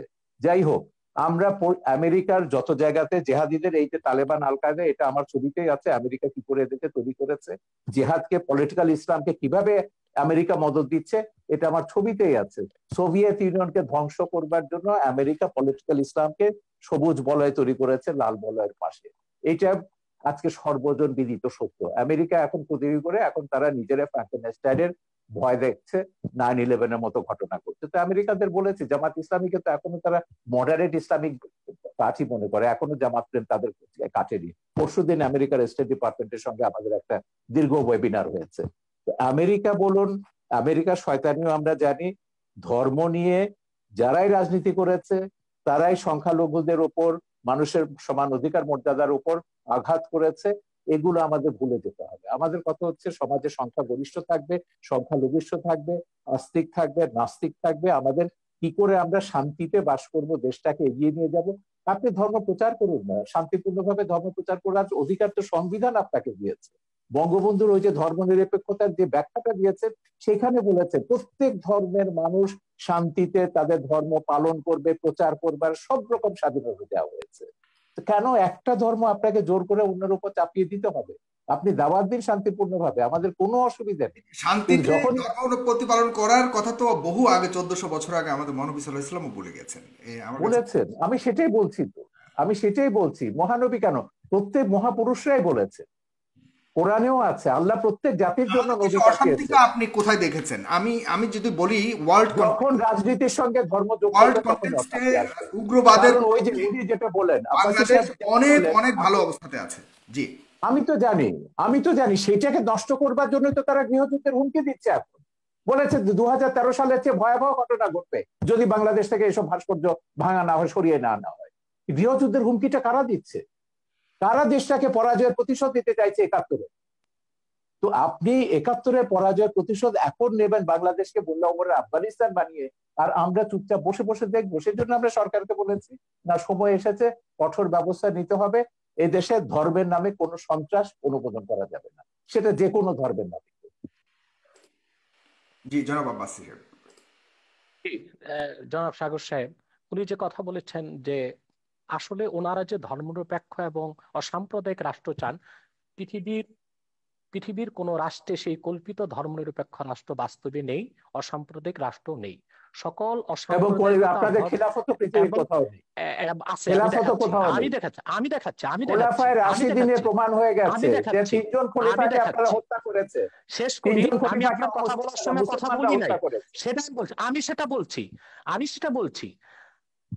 আমি সেটা বলছি সেই কল্পিত ধর্মনিরপেক্ষ রাষ্ট্র, কল্পিত অসাম্প্রদায়িক রাষ্ট্র পৃথিবীর কোথাও নেই। যদি ধর্মনিরপেক্ষতা অর্থ এটাই হয় সকল ধর্মের অধিকার রক্ষা, তো বাংলাদেশে ব্লগাররা যখন তখন ইসলাম বিরোধিতা করে, সেটা ইসলামের অধিকারকে ক্ষুণ্ণ করা হয়, তখন ধর্মনিরপেক্ষতা কোথায় থাকে? ব্লগাররা বাক স্বাধীনতার নামে আল্লাহ রসুল মোহাম্মদ সাল্লাহ আলি সাল্লামের আরশচুম্বী মর্যাদার বিরুদ্ধে বক্তব্য দেয়, তখন ধর্মনিরপেক্ষতার কনসেপ্ট কোথায় থাকে? অতএব ধর্মনিরপেক্ষতা যারা বাংলাদেশে করতে চায় তাদের উদ্দেশ্য হচ্ছে ইসলামকে ঠেকানো, এছাড়া আর কিছুই নয়। দ্বিতীয়, তিনি খেলাফত রাষ্ট্রের কথা বলেছেন। খেলাফতের কথা, খেলাফত হচ্ছে কি? খেলাফত হচ্ছে তানফিজু আহকামিল্লাহি আজ্জা ওয়া জাল্লা, ভূপৃষ্ঠে আল্লাহর বিধানকে প্রতিষ্ঠিত করা।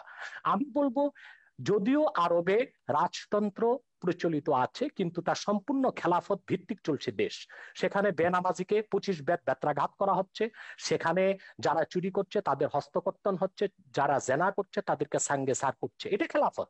যদিও নামে তা মুলুকিয়াত বা রাজতন্ত্র, যদিও সেটা রাজতন্ত্র, কিন্তু সেখানে খেলাফত আছে এবং খেলাফতের সব সুযোগ সুবিধা আরবের লোকজন গ্রহণ করছে। এবং আমরা দেখতে পাচ্ছি, সেখানে আমরা দেখতে পাচ্ছি দাম্মামে, জেদ্দাতে প্রচুর মুসলিম খ্রিস্টান আছে, তাদেরকে আলাদা জায়গায় তাদের ধর্মকর্ম পালনের ব্যবস্থা দেওয়া হয়েছে। একটি খেলাফত রাষ্ট্রের সমস্ত সুযোগ সুবিধা প্রতিষ্ঠিত আছে আমরা দেখতে পাচ্ছি আরবে। অতএব দ্বিতীয় আরেকটি বিষয়, খেলাফতের অনেকগুলো ধারা আছে। পীর মুরিদির মাধ্যমে ইসলামের যে দাওয়াত পৃথিবীতে ছড়ানো হচ্ছে, সেটাও খেলাফতের একটা অংশ। এবং খেলাফতের আরেকটা অংশ হচ্ছে দিনের উপর অটল অবিচল থাকা। অধিকাংশ মুসলমান দিনের উপর অটল অবিচল থেকে জীবনযাপন করছে। রাষ্ট্রীয়ভাবে খেলাফত প্রতিষ্ঠা, সেটা মাত্র 100 বছর যাবৎ পৃথিবীতে নেই। 96 বছর আগে অবসান ঘটেছে। অতি দ্রুত মুসলিম রাষ্ট্রগুলো আবার খেলাফত ব্যবস্থায় ফিরে যাবে। আপনি যে তালেবানের কথা বলেছেন, তালেবান সন্ত্রাসী, সে সন্ত্রাসীদের সাথে যুক্তরাষ্ট্র কাতারে চুক্তিবদ্ধ হয়েছে। এখন তো সে আফগানিস্তান আবার খেলাফতের প্রতি ধাবিত হচ্ছে। পৃথিবীর সুপার পাওয়ার আমেরিকা, অন্যান্য খ্রিস্টান রাষ্ট্রগুলো তা তো থামাতে পারলো না। ব্যর্থতা কি পুঁজিবাদের নয়? পৃথিবীব্যাপী সন্ত্রাসকে উস্কে দিচ্ছে পুঁজিবাদ, আর সেটার একমাত্র উদ্দেশ্য হচ্ছে ইসলামের রাজনৈতিক উত্থানকে ঠেকানো ছাড়া আর কিছু নয়। আর আমি অনুরোধ করব বাংলাদেশের বুদ্ধিজীবী সমাজকে, ইসলামকে বিভিন্ন নামে আপনারা অভিহিত করবেন না। রেডিক্যাল ইসলাম, মডারেট ইসলাম, এই নামগুলো ইসলামের ক্ষেত্রে আপনি প্রযোজ্য তো নয়। বলছেন ইসলাম মওদুদির একটি। আকীদাকে আপনারা ইসলাম বিরোধী মনে করেন, মওদুদির অনুসারীদেরকে সেটাকে আপনি ইসলাম বলবেন মুসলমান। কেন? সেটাকে ইসলাম বলবেন কেন? ইসলাম তো সেটাই ওইটাই যেটা তো আমি আল্লাহ বলছি। দিয়েছেন, আপনি সেটা তো সেটাই। মওদুদিকে, আপনি নাম আপনি দিবেন কেন? আপনি সেটাকে নাম দেওয়া জামাতকে যাবে না। মুসলমান বলবেন না, ইসলাম আপনি ইসলাম জামাতকে ইসলামের মুসলমান বলবেন না, জামাতও আপনাকে মুসলমান মনে করে না। এই বিরোধের মীমাংসা রাষ্ট্র কেন নেবে? আপনাদের এই না বিরোধের না মীমাংসায় না আমি কেন যাব? না না, আমি এটা রাষ্ট্র বলছি এখানে না যেতে তাদেরকে পারে না। মুসলমান মনে করি না, এটা বলা হচ্ছে না, কিন্তু তারা যে ইসলামের ব্যাখ্যা দিবে সেটাই ইসলাম, এটা আমি স্বীকার করব না। না না, এটা ইসলাম তো হাফেজি সেটাই হুজুর যেটা থেকে শুরু আল্লাহ করে, দিয়েছেন। ইসলাম হাফেজি তো হুজুর সেটাই থেকে যেটা শুরু আল্লাহ করে দিয়েছেন। 72টা ওলামায়ে কেরাম তারা বলেছেন মওদুদির অনুসারীদের পেছনে নামাজ পড়া হারাম। এগুলো ফতোয়া আমরা দেখেছি, মওদুদির বিরুদ্ধে ফতোয়া দেখেছি, মওদুদির পক্ষেও দেখেছি। এই বিতর্কে রাষ্ট্রকে জড়াবেন না, এটা আলেমরা নিজেরা নিজেদের মধ্যে ফয়সালা করুন। আমরা এই বিতর্কটা রাষ্ট্রের মধ্যে আনতে চাই। আমরা অনুষ্ঠানের প্রায় শেষ প্রান্তে চলে এসেছি। শুধুমাত্র শেষ করতে হবে, আমার যেতে হবে। এক সেকেন্ডে 1 শুধু ঘন্টা প্রোগ্রাম আপনার। মন্তব্য করবেন জনাব এনায়েতুল্লাহ আব্বাসী, যে ভাস্কর্য বিতর্কে অনেকটাই আপনারা পিছিয়েছেন। অনেকে মনে করছেন আপনাদের হয়তো কিছুটা প্রাপ্তি যোগ হয়েছে। সেক্ষেত্রে এই পিছিয়ে আসাটাকে ধর্ম অনুভূতির মলাটে শুধুই প্রাপ্তি আর স্বার্থের রাজনীতি কিনা? চমৎকার প্রশ্ন করেছেন। আপনার উত্তরটি আমি দিচ্ছি। প্রথমে বলছি যে আমরা আহ, ইসলামের ব্যাখ্যা কোনো ব্যক্তি থেকে নিব না। আমরা ইসলামের ব্যাখ্যা নিব কোরআন থেকে, হাদিস থেকে এবং আইম্মায়ে মুজতাহিদিন থেকে, সালফে সালিহিন থেকে। অন্য কোনো ব্যক্তি বা অন্য কোনো ব্যক্তির কোনো ব্যাখ্যা আমরা যদি কোরআন সুন্নাহ মোতাবেক হয় সেটা গ্রহণ করব, নতুবা সেটা পরিত্যাজ্য। যে কথাটি বলছেন আপনি ভাস্কর্যের ব্যাপারে, যে ভাস্কর্যের ব্যাপারে আমার আন্দোলনটা ছিল অরাজনৈতিক বিরুদ্ধে, আর অনেকে করেছেন রাজনৈতিক ভাবে। পথে ঘাটে অনেকে যারা করেছেন আন্দোলন বলতে কাকে করেছেন, বোঝাচ্ছেন? যে যারা হেফাজতের নেতৃবৃন্দ বা অন্য যারা করেছেন, তারা যেহেতু রাজনৈতিক দল তাদের, সেজন্য তারা রাজনৈতিক ভাবে করেছেন। আর অরাজনৈতিক ভাবে আমরা আমাদের অবস্থান থেকে ভাস্কর্যের ব্যাপারে ইসলামের সুস্পষ্ট ব্যাখ্যা তুলে ধরেছি, যে ভাস্কর্য মিশরে আছে, তুরস্কে আছে, এগুলো কোনো দলিল নয়। কোরআন সুন্নাহ মোতাবেক ভাস্কর্য ইসলামে নিষিদ্ধ। অতএব রাষ্ট্রীয় পৃষ্ঠপোষকতায় তা যদি হয়, তাহলে বৃহত্তম মুসলমানদের অনুভূতিতে আঘাত লাগবে। বাকি যারা রাজনৈতিক ভাবে একটু নমনীয়তা অবলম্বন একই করছেন, একই কথা আমি বলেছেন বাবুনগরী, এরা মামুনুল হকরা কিন্তু একই কথা বলেছেন আপনি যেটা বলছেন। আমি একটু আমার শেষ সঙ্গে করি। টকশোতে আমি মামুনুল হক একই কথা বলছেন। আমি একটু শেষ করি। দ্বিতীয়, তারা যারা এখন নমনীয়তার পথ অবলম্বন করেছে, আমি তো তাদেরকে ধন্যবাদ দিব। তারা পরমসহিষ্ণুতাকে প্রকাশ করেছে। অর্থাৎ তারা আসলে ভাঙচুরে বিশ্বাসী নয়, তারা সন্ত্রাস সহিংসতায় বিশ্বাসী নয়। তারা রাজনৈতিক ভাষা, আন্দোলনের ভাষায় সরকারকে মেসেজ দিয়েছে যে দেশের অধিক সংখ্যক মুসলমান ভাস্কর্যকে চায় না, অতএব ভাস্কর্য না করা হোক, এটা মুসলমানদের অনুভূতির প্রতি শ্রদ্ধা দেখানো হোক। আর দ্বিতীয়ত, ভাস্কর্যের বিপক্ষে যারা আন্দোলন করেছে, কথা বলেছে, কেউ পারচেজ করেছে কি না, রাজনৈতিক স্বার্থে করেছে কি না, সেটা তাদের ব্যক্তিগত বিষয়। সেটার সাথে বৃহত্তর মুসলিম সমাজ ও অরাজনৈতিক আলেম ওলামাদের কোনো সম্পর্ক নেই। অরাজনৈতিক আলেম ওলামা ও বৃহৎ স্বার্থে যে এদেশের বৃহৎ মুসলিম সমাজ যে বিরোধিতা করছে, তা একান্তই ইসলামের অনুভূতি থেকে। দ্বিতীয়ত, যারা নমনীয়তা এখন অবলম্বন করছে, আমি তো শুনতে পেরেছি যে স্বরাষ্ট্রমন্ত্রী মহোদয়ের সাথে তারা সাক্ষাৎ করেছেন এবং স্বরাষ্ট্রমন্ত্রী মহোদয় তাদেরকে আশ্বাস দিয়েছেন যে অনতিবিলম্বেই সরকার আলেম ওলামার সাথে বসবেন এবং সুন্দর একটি সুরাহা বের করার চেষ্টা করবেন। যদি রাষ্ট্রের পক্ষ থেকে এই ধরনের আশ্বাস দেওয়া হয়, সেখানে তো আর আন্দোলন করে মাঠ গরম করার কোনো প্রয়োজন নেই। অতএব ওলামায়ে কেরাম যারা এখন শীতলতা অবলম্বন করেছেন, আমি মনে করি তারা প্রজ্ঞার পরিচয় দিয়েছেন। জি, অনেক ধন্যবাদ জনাব শাহরিয়ার কবির। আপনি অনেক ব্যস্ততার মধ্যেও আমাকে সময় দিয়েছেন, ফেস দ্য পিপলকে সময় দিয়েছেন। আপনাকে আবারও নেক্সট টাইম অন্য একটা অনুষ্ঠানে আপনাকে আশা করছি। এই বিতর্কের অবসান আমরা সবাই চাই, আপনি যেমনটা চান আমরাও চাই। এই দেশ শান্তির দেশ। এই দেশের 30 লক্ষ শহীদের রক্তের বিনিময়ে অর্জিত এই দেশে আমরা কোনোভাবে কোনো বিভেদ, কোনো আমাদের মতামতের মধ্যে, আমাদের জীবন ধারা পরিচালনার মধ্যে, জীবন ব্যবস্থার মধ্যে কোনো ধরনের বিভক্তি থাকুক, এটা আমরা কখনোই চাই না। আমরা সবাই সমানভাবেই চলতে চাই। তবে কিছু কিছু কনফ্লিক্ট যেগুলি আমাদের মনের মধ্যে আছে, সেগুলি এই ধরনের আলোচনার মাধ্যমে অনেকটাই পরিষ্কার হয়ে যাবে আমি মনে করি। এবং আশা করি আমরা সামনের বঙ্গবন্ধুর, জিয়াউর রহমানের এবং অন্যান্য যারা বড় বড় ব্যক্তিত্বরা যে এই দেশকে স্বাধীন করার জন্য জীবনকে উৎসর্গ করেছেন, তাদের যে চাওয়া ছিল সেটা পরিপূর্ণভাবে সফলতা অর্জন করবে আমি বিশ্বাস করি। তো সুতরাং এই অনুষ্ঠানটিকে আপনারা অবশ্যই নিজেদের টাইমলাইনে শেয়ার করে এবং আমাদের ইউটিউব চ্যানেলটিকে অবশ্যই সাবস্ক্রাইব করে আমাদের অন্য অনুষ্ঠানগুলি দেখার আহ্বান জানিয়ে আজকের এই অনুষ্ঠানটি এখানে শেষ করছি। জনাব ডক্টর এনায়েতুল্লাহ আব্বাসী, আপনাকে অনেক ধন্যবাদ। আপনি অসুস্থ আমি জানি আজকে, তবু আপনি এসছেন, এটা একটা বিশাল প্রাপ্তি আমার জন্য, আমার অনুষ্ঠানের দর্শকদের জন্য অনেক বড় প্রাপ্তি। আপনি অসুস্থতা নিয়েও জনাব শাহরিয়ার কবিরের সাথে বসবেন বলে আপনি এসছেন। এতে হাজারো লাখো লাখো আজকের মানুষ যারা দেখেছে, তারা অনেক আপনার প্রতি অনেক কৃতজ্ঞতা আমার পক্ষ থেকে, তাদের পক্ষ থেকে আমি জানাচ্ছি আপনার প্রতি কৃতজ্ঞতা। ধন্যবাদ, ভালো থাকবেন। জনাব শাহরিয়ার কবির ভালো থাকবেন, সুস্থ থাকবেন। ডক্টর এনায়েতুল্লাহ আব্বাসী সুস্থ থাকবেন। খুদা হাফেজ। ধন্যবাদ।